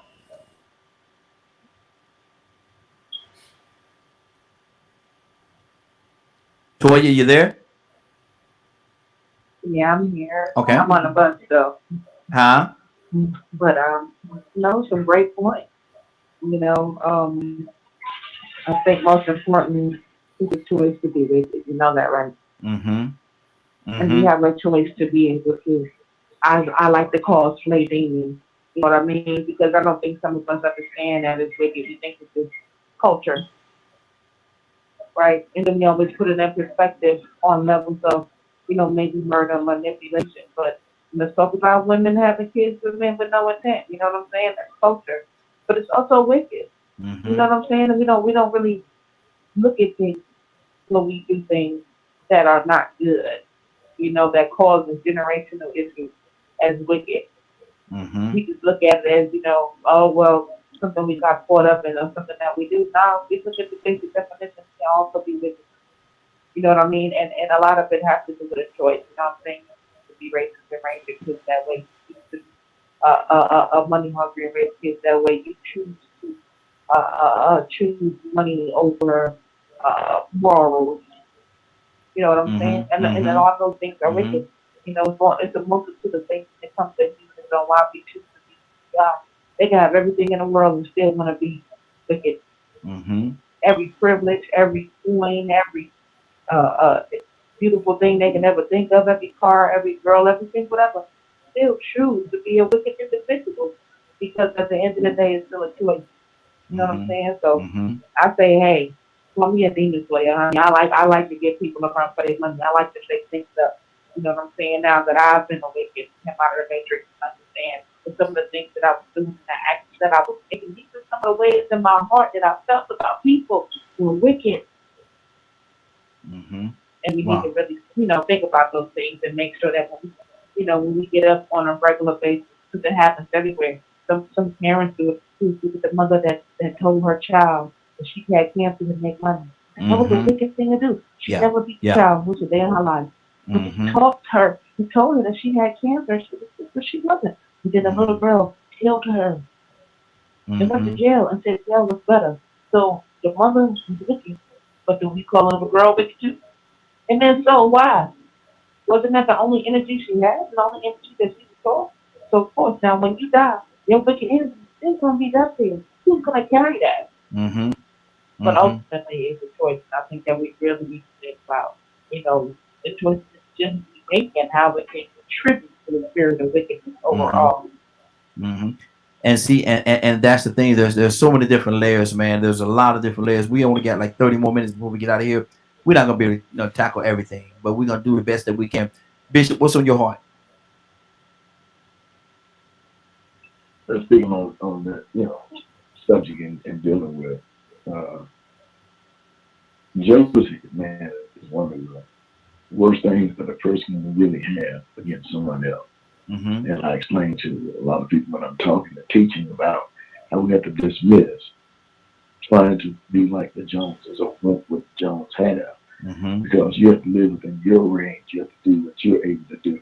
It's nice to be able to compliment somebody and appreciate their accomplishment and what they have and where they've come from. But then you have the same opportunity.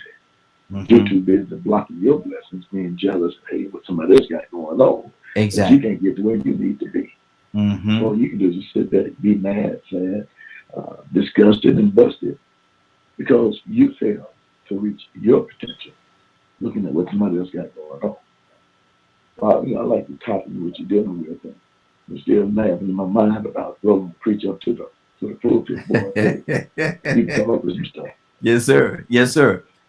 Badger, what do you say about this, man? Evil, cruel, and nasty. Evil, cruel, and just nasty. Badger, what's on your heart? I think it's something that people choose. A lot of people are like they see other people having all these fancy cars and fancy houses and things like that, and they want it. Mm-hmm. Might not be what they need, but they want it. Mm-hmm. And normally, I mean, some of those people are good people and earned it, in a righteous way, and yet there are the other ones that have, manipulated other people, have allowed lies and deceit and many other just nasty things to be allowed just so they can have money in their pocket. Mm-hmm. For me, I'm grateful for what I have. I let creation dictate how much we're going to have and what we're able to get, because Mm-hmm. I choose not to try to control anything, because I can't Mm-hmm. control anything. Control is an illusion in my Mm-hmm. perspective. Exactly. So it's to me thinking that, from my opinion, thinking that you control things eases God out of the equation, because every choice we have has a consequence or a reaction, and Mm-hmm. we can't control how other people react to what we choose to do. Mm-hmm. So, Exactly. Go ahead, brother. Go ahead. Finish your thought.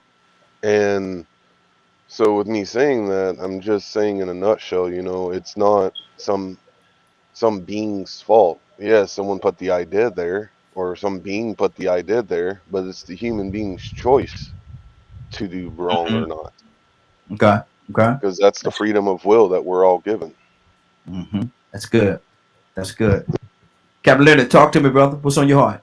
I agree that freedom of will, free will is a big deal. Mm-hmm. Free Mm-hmm. will is a big deal. You know, I talk about that every day. I can't sit and blame nobody for my decisions. That's right. Mm-hmm. It's my responsibility. It's my Mm-hmm. it's my chance to do the best that I can. And the best way to do that is, one, we go back to that, what would be the best religion is to do unto others as you would have them do unto you. You Mm-hmm. can figure and argue about all that other stuff later. But how you treat people says a lot about who you are Mm-hmm. and your Yes, it does. character. You know, Mm-hmm. I ain't Yes, it saying does. you don't have to be in love with everybody, Mm-hmm. but at least you should be the type of person that don't want to hurt anyone. Can you at least be in like with them?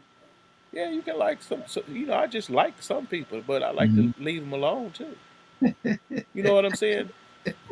Yes, sir. So, Yes, so sir. you know, you people are picking and choosing, and then they're trying to make excuses for their choices. You know Mm-hmm. that I don't care what nobody say. Unless you a victim, you've chosen to do certain things. Victimization is different than that. You Mm-hmm. can't sit and say you a drug addict and then blame that on somebody else. You that what is that? What sense does that make in the Mm-hmm. rational mind? Or the reason why I'm doing this is because somebody did this to me. You know what? That's not good enough. That is simply not good enough. And we Mm-hmm. need to stop accepting that. We need to stop accepting all this BS we've been pushing about it's somebody else's fault that you not getting the best out of life. Mm. Victimization is different. You had no idea about victimization. Like an accident. It was an accident. Accidents just happen. But then again, when Mm-hmm. you look back at it, did you contribute to that accident? Were you at fault? Really? Or are Mm-hmm. you spending all your time trying to hide your hands after you've been throwing rocks? Mm. Wow, that's good. That's good. Miss Green, talk to me, sis. I see something going on in your head over there. What's going on?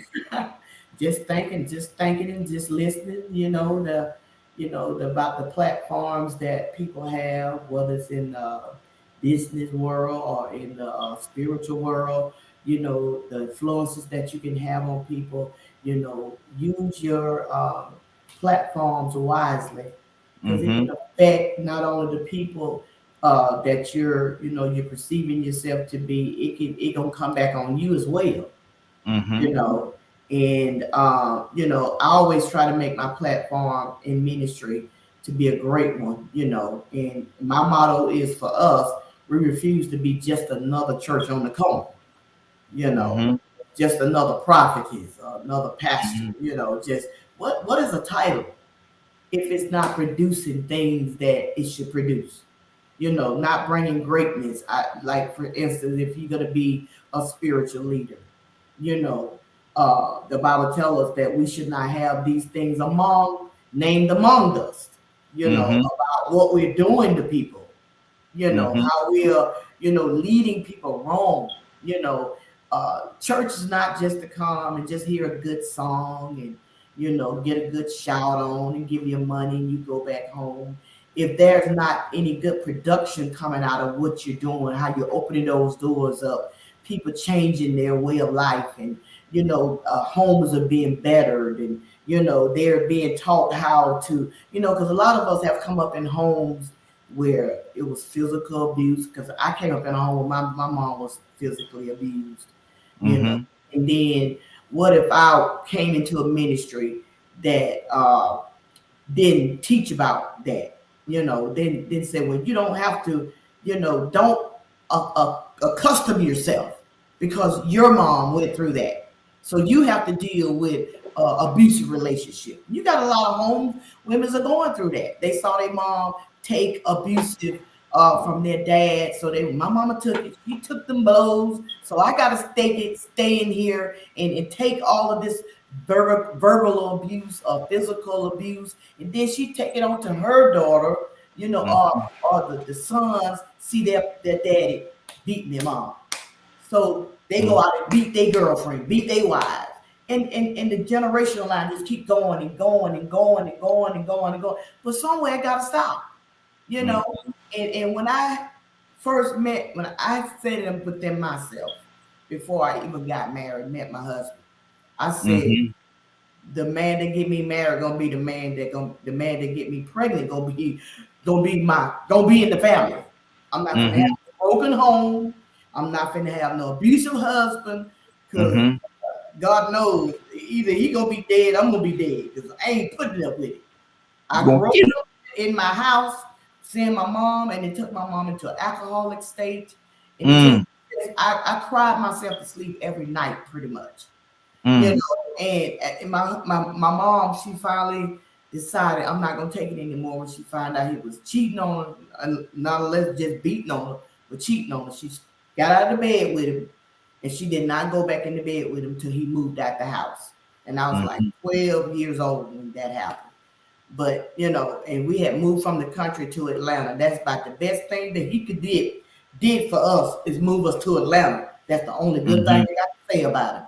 You know, Mm-hmm. that he took us out of the country. But Mm-hmm. time I can remember, he beating my mama. I mean, I don't even. I still get choked up today, and But see, I'm but almost see, 60 years old, and but I look at, look at, look at, look at. Let me say something to you. See, you say that's the best thing they did, but see, and it's a good thing that it moved you from the country to the city. But what about the muscadine trees that you had down there in the country? There, what about well, all them blueberry bushes down there in the country? Them honeysuckles. I know y'all know about them honeysuckles. Come oh on, yeah, oh yes. man. Pull that little Rico, thing out and suck the honey out of it. They don't know nothing about absolutely. that. Rico, talk to me, brother. What's on your heart? See, that she just showed really and truly how moving from the country to Atlanta actually loosened up some of his control, because it gave them more access and exposure to different things that they didn't have in the country. Yeah. She didn't Mm-hmm. even have to say that. But when Mm-hmm. she said that the best thing that he did do for us was move us to Atlanta, that meant that when she came to Atlanta, she saw a whole lot more doors open up. Yeah. Yeah. Yeah. She saw a whole lot more opportunity that Mhm. got her away from that. Not only if she was feeling despair, but actually letting her know, man, there's a whole lot more world out here than I thought. I ain't just got to be riding pigs and picking muscadines no more. But see, at the same time, that evolution, what we call, you become modernized, you become a city girl or a city boy. Yeah. Mm-hmm. After a while, you stop walking and running, and you stop exercising, and you stop doing your muscadines, and you start valuing your air conditioning and stuff like that. So that's a whole different topic right there, though. Mm-hmm. Yeah. You know what I'm Mm-hmm. saying? 'Cause going back to the evil thing, you know, in our culture and in this world we live in today, we have cliches like the world is yours, the world is mine. You only live once. And what's the other one that they say? Let me see. Do what your heart desires. And you hear things like that, and then you see the most successful people with a platform that get the most praise. They have that mindset. They preach these mottos. Me, me, me, me, me, me, me, me, me. The world is yours. Get it while you can get it. And so that has taken over. And those things promote selfishness, which later on will create an atmosphere of evil. Because all you want to do is make sure you can get the most out of this life that you wanted. That temptation, wanting to achieve those desires. But see, now we could take it away from the platform, and we could take it to R. Kelly, or we could take it to child molesters or Jeff Epstein's. Those type of evil people that decided, you know what, man, I know it ain't right to touch these kids, but man, I just want it so bad. And I know another group of people too, they find it acceptable. And I think I want to start flying people across the world to indulge in this. And then you got the pilots that say, well, you know what? They pay me good. I know these little girls look 14, but the ends justify the means. So even though I know it's wrong and they shouldn't be doing it, I ain't gonna say nothing about these little girls on this plane because all of it look sort of suspect or fishy. Be honest with you, some of them might have finally started saying, well, you know what? If that's what the elite and the rich people do, and it's normal and acceptable to them, maybe it ain't no problem if I do it. So that influence, that mental influence, it starts at home. When she was talking about her father beating her mother, that info, that program, and somewhere people start believing that is the way things are supposed to go. That's the way things should be. When I said that about Prescott Bush telling his sons, you know what? When your friends that you play with, all the little boys, dominate them, pin them down, and then stick your penis in their mouth. Just to show your dominance. Complete evil. Deviant behavior just to prove that you have power and control. So, you know, and when you are brought up to think that that's the way the world goes, this is a dog-eat-dog world. Yeah. Then you start having a mass culture of that type of mindset. So now you wonder why evil is all everywhere and it comes to so many different disguises. It's because people want to they want to indulge in different things that they have curiosities and temptations for. They'll justify it. If they can find a way to justify it, then they don't even think about evil. They don't even think about who they're hurting. They don't think about the children being hurt or being messed up in the head because they've been touching on them. Or the girls is they kidnapping and sex trafficking. They don't think about the harm that they're doing. They just want to make sure they accomplish their goal, which might be to get that money. Oh, it always that. Let me go to Toya with a T. You back with us? Toya, you back with us?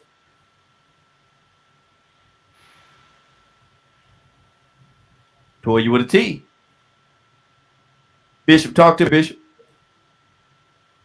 And man, Rico, I mean, he was saying some great stuff and bringing some awarenesses to, you know, some idiotic behavior, things of that nature.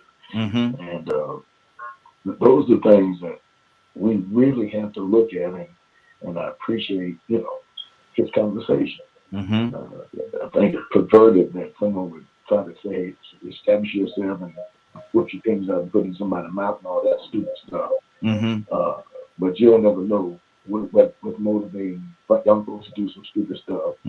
Because you got leaders of parents that are talking and showing some of big brothers or uncles, and they're showing you who they are, and they're trying to train up a protege to be in the same right, do the same thing. It just goes back to just saying the person is full of evil, he's motivated by his father, the devil, and God said, "Lust of the father you would do." So this is why it's so important to have dialogues, a conversation like this, so that we can open up and expose idiotic behavior and try to get them to change from that to being a better person. Yes, you know, I'll say this now that you move on. You know, learned behavior are what we're being taught growing up, what we're watching. So we learn that. And until somebody says, hey, that's wrong, or we try to persuade them to think or believe it's wrong, they don't do what they're doing. So we got to continue to cry out, open our mouth, and speak plainly and boldly, so that we can get people's mindset to change wholeheartedly. But I'm really enjoying the conversation today. Hey, appreciate it. To God be the glory, brother. Definitely to God be the glory. Leonard, what's on your heart, brother? No, I'm just listening. Mm-hmm. Just listening to what's going on. Like I said, victimization has its place in psychology that people have to look at. But the only way that things change or get better is today, not Mm-hmm. yesterday. It's just not yesterday. You can choose to do what you want to do today. My mother used to have this saying: if you are continually returning to these types of lifestyles and behavior, you would be better off finding out what it is you like about it. Mm. You had better find out, Mm-hmm. because why you're doing what you're doing has to do with you. I Mm-hmm. mean, think about it. If I got beat up as a kid and I didn't enjoy being beat up, why would I be beating up other people? What about it is Mm-hmm. right? Why are you still doing that? We even got people that use an excuse for molesting children is because they were molested. Mm-hmm. Mm. Yep. Really, that's why you're doing it? Mm. No, no, that's not why you're doing it. There's some deep-seated issues Yeah. Yep. that you need to have addressed. Mm-hmm. Like I tell people, are you against slavery or are you just against who were enslaved? Because, see, Mm-hmm. some people say, I hate slavery. But if you had a chance to have a slave, would you? Mm. If you would, you're a sick person. Yep. You can't separate those two. What is drawing you into these situations? You Mm-hmm. don't have to be there if you don't want to be, but you may have to get some help. Hmm. You may have to get some help. Thank God for Jesus, who has led a lot of people out of these situations. Thank God for Mm-hmm. the Nation of Islam, who has taken men and rebuilt them Yes. Yes. by stripping them down first and Mm-hmm. finding out what it really is. And despite what happened to you, you must have Mm-hmm. a desire to do the right thing. I will not let you off the hook. Mm-hmm. I just won't do it. I won't give you the excuse to stay sick. Mm-hmm. I can't do it. It's against my constitution. It's against my character. I can't sit around and justify the wrong that I do. Every time somebody say something, oh, well, I did this because my father wasn't in my home. What does that have to do with the Mm. fact that you're a thief? Yeah. Exactly. What does that have to do with that? Mm-hmm. Not a Other thing. than the fact that you have learned to say it when someone tries to hold you accountable for what Mm-hmm. you have done. God not taking no excuses. Either you're going Mm-hmm. to get clean or you're going to stay filthy. One of the two. Mm. Mm-hmm. That's good. Toussaint, good morning, sir. Good to have you back with us, man. We back talking about the evil and nasty and cruel people, Toussaint, and why. Why?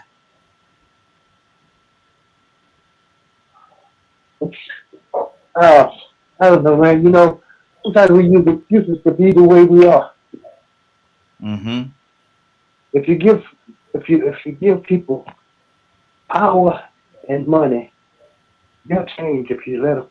Or you don't have to let them, Mm-hmm. but it'll show who they really are.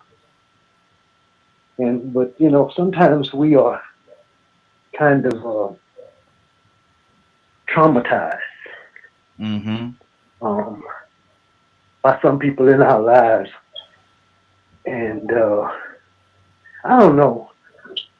It's hard to say because if you take this child and he has been abused and or beaten or whatever the case may be, some choose to make sure that they don't be like or do people like they was done. Mm-hmm.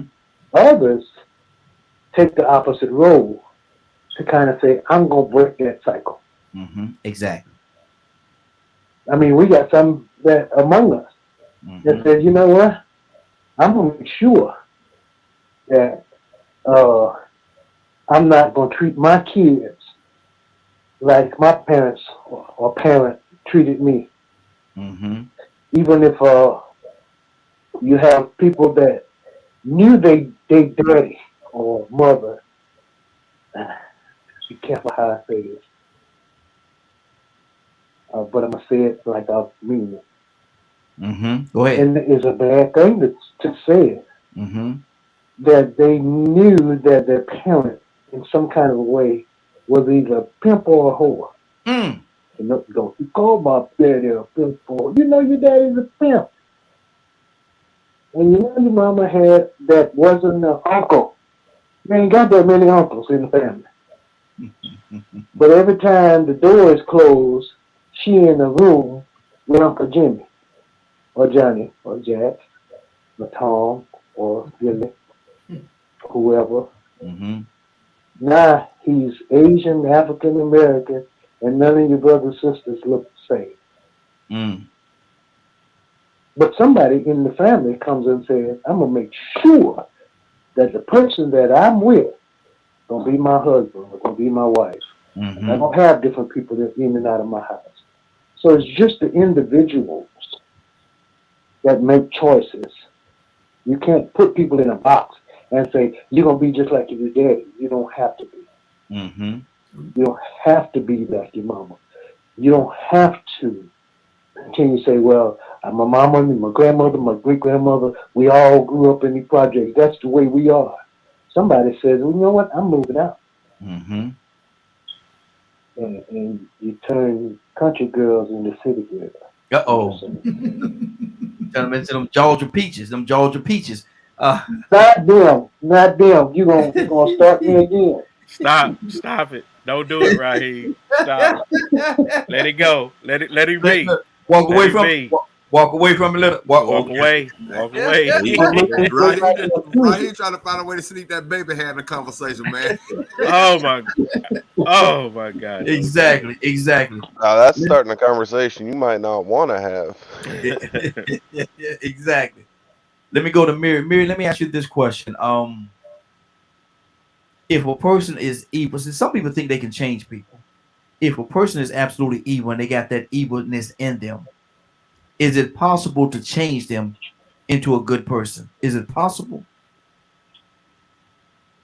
Now, if they want to change, Mm-hmm. but that's about, I don't know. I mean, I don't know. I guess you can support them until they are ready. Mm-hmm. I mean, I have friends like that where they're not living the best way they can, but Mm-hmm. until they want to change, I can't do anything about it. Just whenever they're ready, I'm gonna help them. Mm-hmm. But it just depends. I don't know. You can let someone do some things, and then, but as far as them becoming a better person, they gotta want that for themselves. Mm-hmm. They have to have that desire. Mm-hmm. Green, what do you say to that, man? If a person is just evil, okay, let me deal with this. Somebody come into your church. Somebody come to the church for the first time, and they come to the church with a reputation of being evil, cruel, and nasty. Now, it's the responsibility not to come, come as you are, but don't stay that way.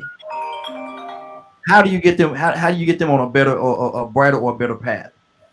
You're asking me, right? Yes. Okay, first of all, Oh, this sound like gonna be a long answer, y'all. Uh-oh. no, it ain't gonna be.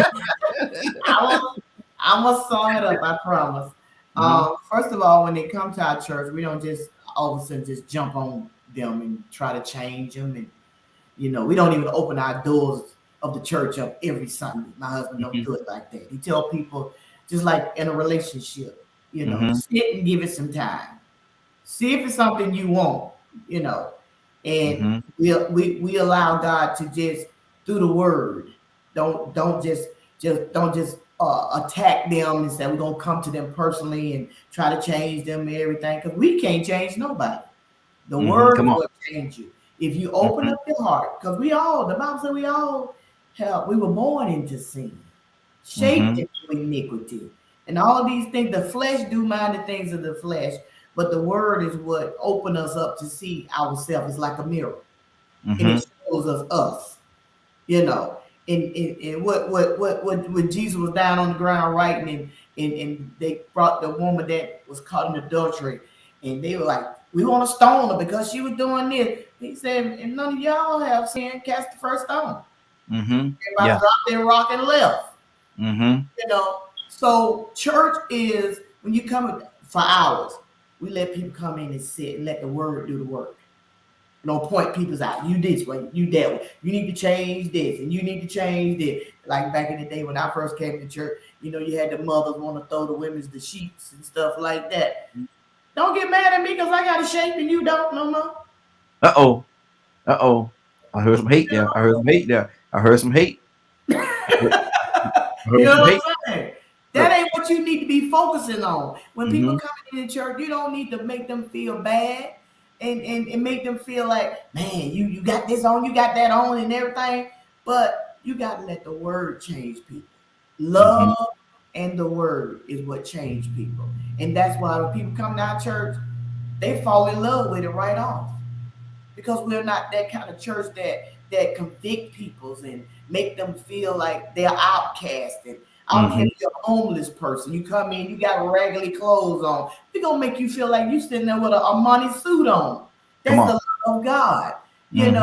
Mm-hmm. And it ain't too many people that comes to our church that don't come back, you know, Mm-hmm. because we do not make them feel lesser than what they feeling. And that's Mm-hmm. God. That's good. That's good. You know, That's that's good. God. You're supposed to make people feel good no matter they black, white, Latino. We've had all types of colors and races come to our church. And they come back because we make them feel good. Look, Mm-hmm. because if That's God's good. love is in you, it's gonna And show. now, did you tell me it wasn't gonna be no long answer? No. Leonard, what's on your heart, brother? Talk to me. We You know, it's good to hear her say that because I'm born raised Christian. But one thing we don't do is we never were a part of something to make people feel worse. mm-hmm. Yeah, If they're already in a bad situation, how you helping them? How Mm-hmm. you're helping anybody if that's what you do to them hmm. at their most vulnerable point. You kick them and make them feel worse. Mm. So a lot of times, like I just really enjoy what Miss Green was just said on their approach. It's the word that changes. That's right. Yes. And that's what should, especially, you got some people that come in, I remember they extend to you what they call the right hand of fellowship. You got to know others in the family of your church and things like that. And to get you on the path, there was some type of stewardship that you would choose.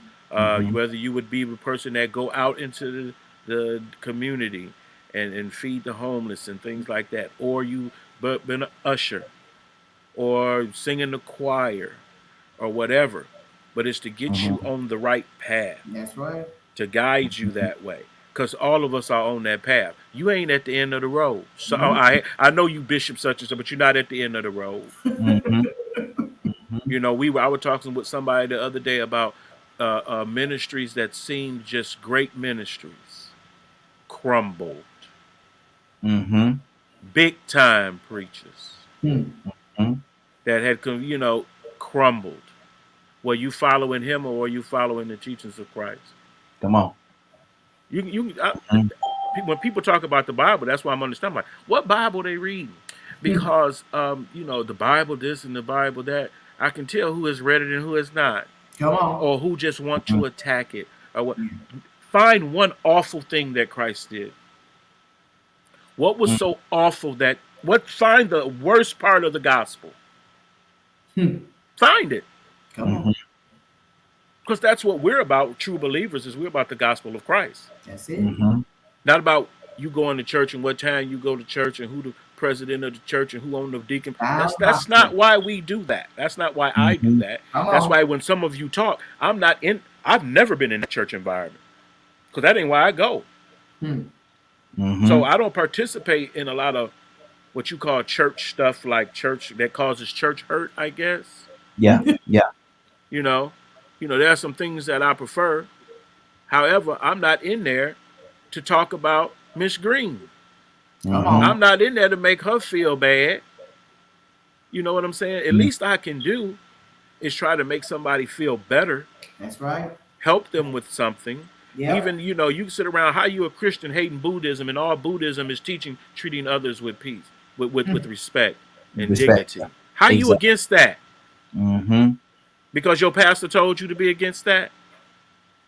Mm. You know, these things have to stop, and it's a shame that people get caught up. You know, sometimes I can be crazy, you know, but sometimes I wonder how people get caught up in cults. Obviously, they're missing something. Yeah. Yeah. They're Mm. missing something. A whole lot of something. Absolutely. Absolutely. Let me go to Bishop. Bishop, what's on your heart? Give me Really? Tucson. That's you. Yeah, that was me. Go ahead, brother. No, I was just thinking. I was listening, and I hate to cut folks off, but I was listening, and I never heard that before. We don't just automatically open the doors of the church to anybody. I Mm-hmm. never heard that. Yeah. That's unique, Mm-hmm. and Mm-hmm. that's wisdom. Yeah. Because everybody, shouldn't be a part of what you're a part of. Mm-hmm. We just open the doors to anybody, and then that's why we got so much hell going on. Come on. They don't even believe. Mm-hmm. They don't have. They know two scriptures, and they join the church and say, "Uh, I was a deacon at the last church, and I want to be a deacon here." Lord have mercy. I used to teach Sunday school, and everybody that you taught is messed up because you Mm-hmm. was teaching the wrong doctrine. You was Mm-hmm. teaching some kind of false uh, Practice. notion of Mm-hmm. you thinking Yeah. that you know what you're talking about, Mm-hmm. and you just come out of prison.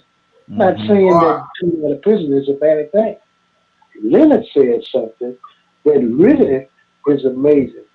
Just because a person don't think like you, what makes you think you can put God in a box? Mm-hmm. Mm-hmm. Okay? Yes. Because we don't like Muslims, we don't like Buddhists, we don't like anybody. And Jesus teaches love. Something That's wrong it. with you.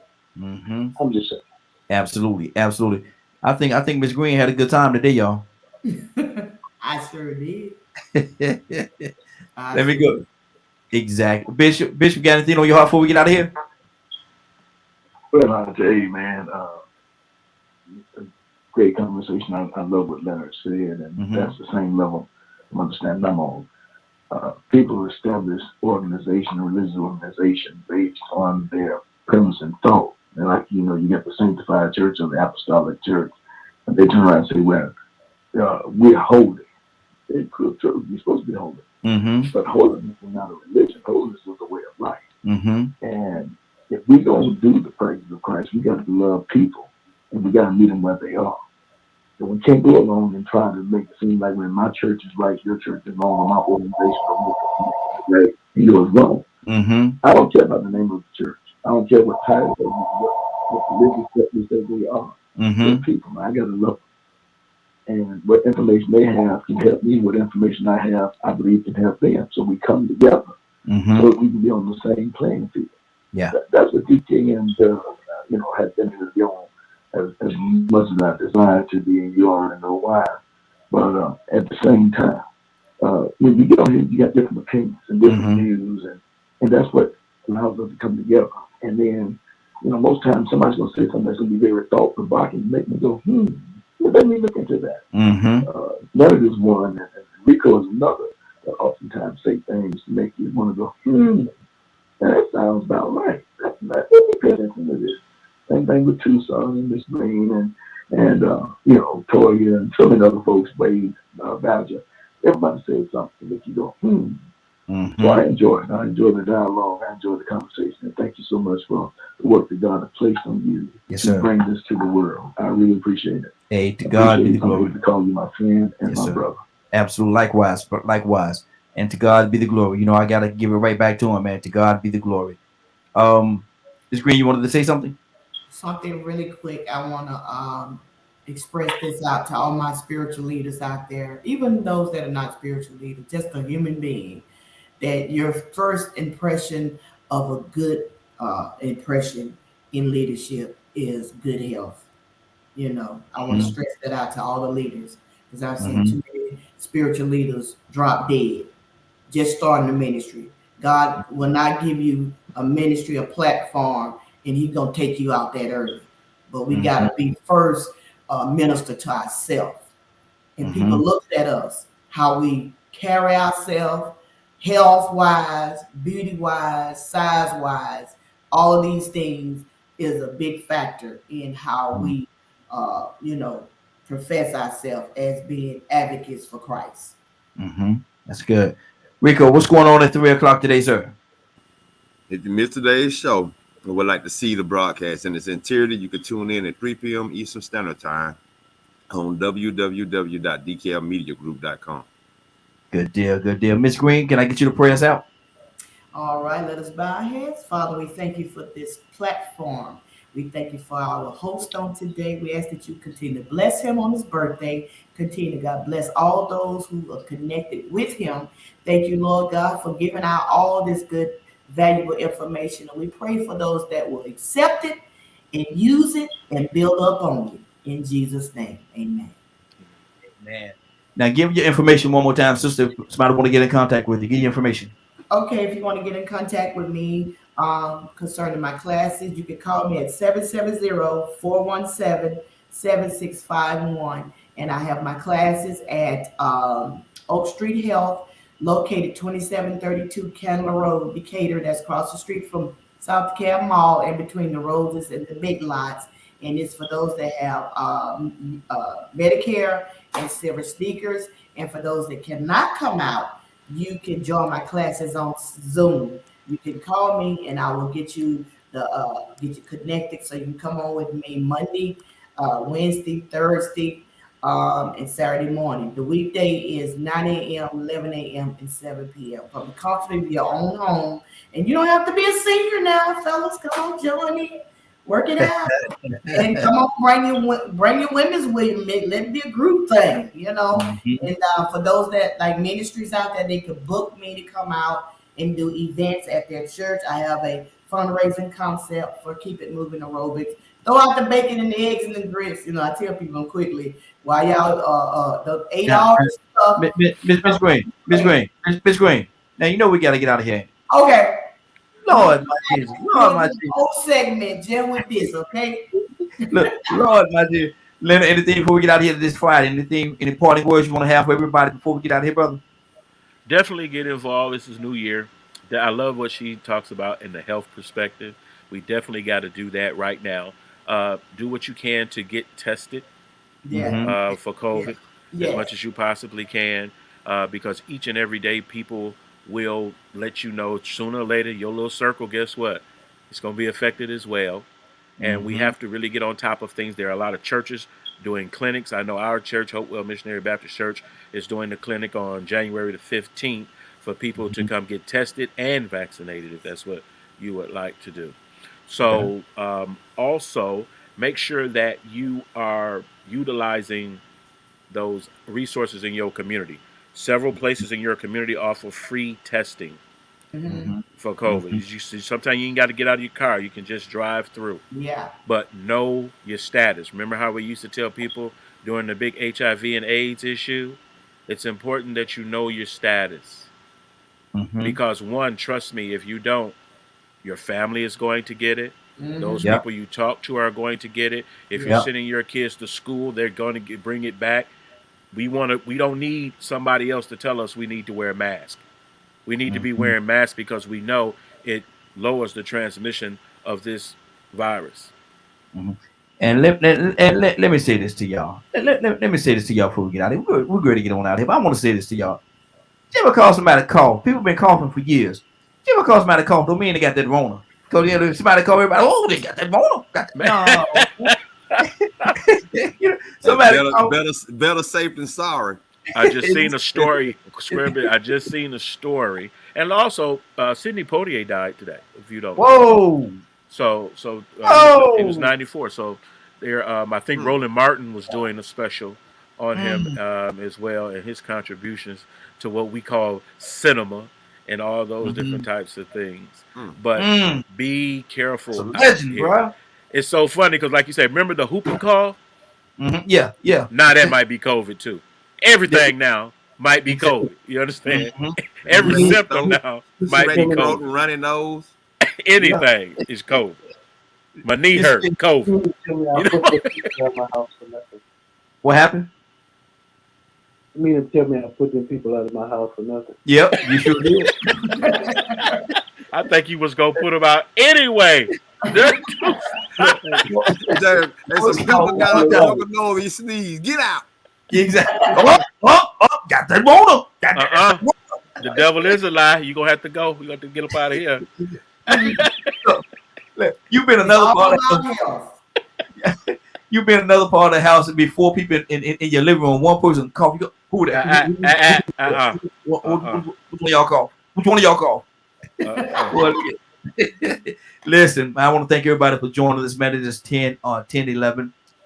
10 11. We're about to get out of here, man. I want to thank everybody for joining us. And more than that, I want to thank you for allowing DKM Media Group and Associates and the Morning Glow for being a part of your morning. It is now 10 11. You're about to exit the Morning Glow, but before you go, I want you to do me 2 favors, if you will. One, I want you to continue to pray for us because we're certainly praying for each and every one of you. And I'm trying to read somewhere. I do this. Hold on. Okay. I got distracted there for a second. We're gonna start over. It's 10 12.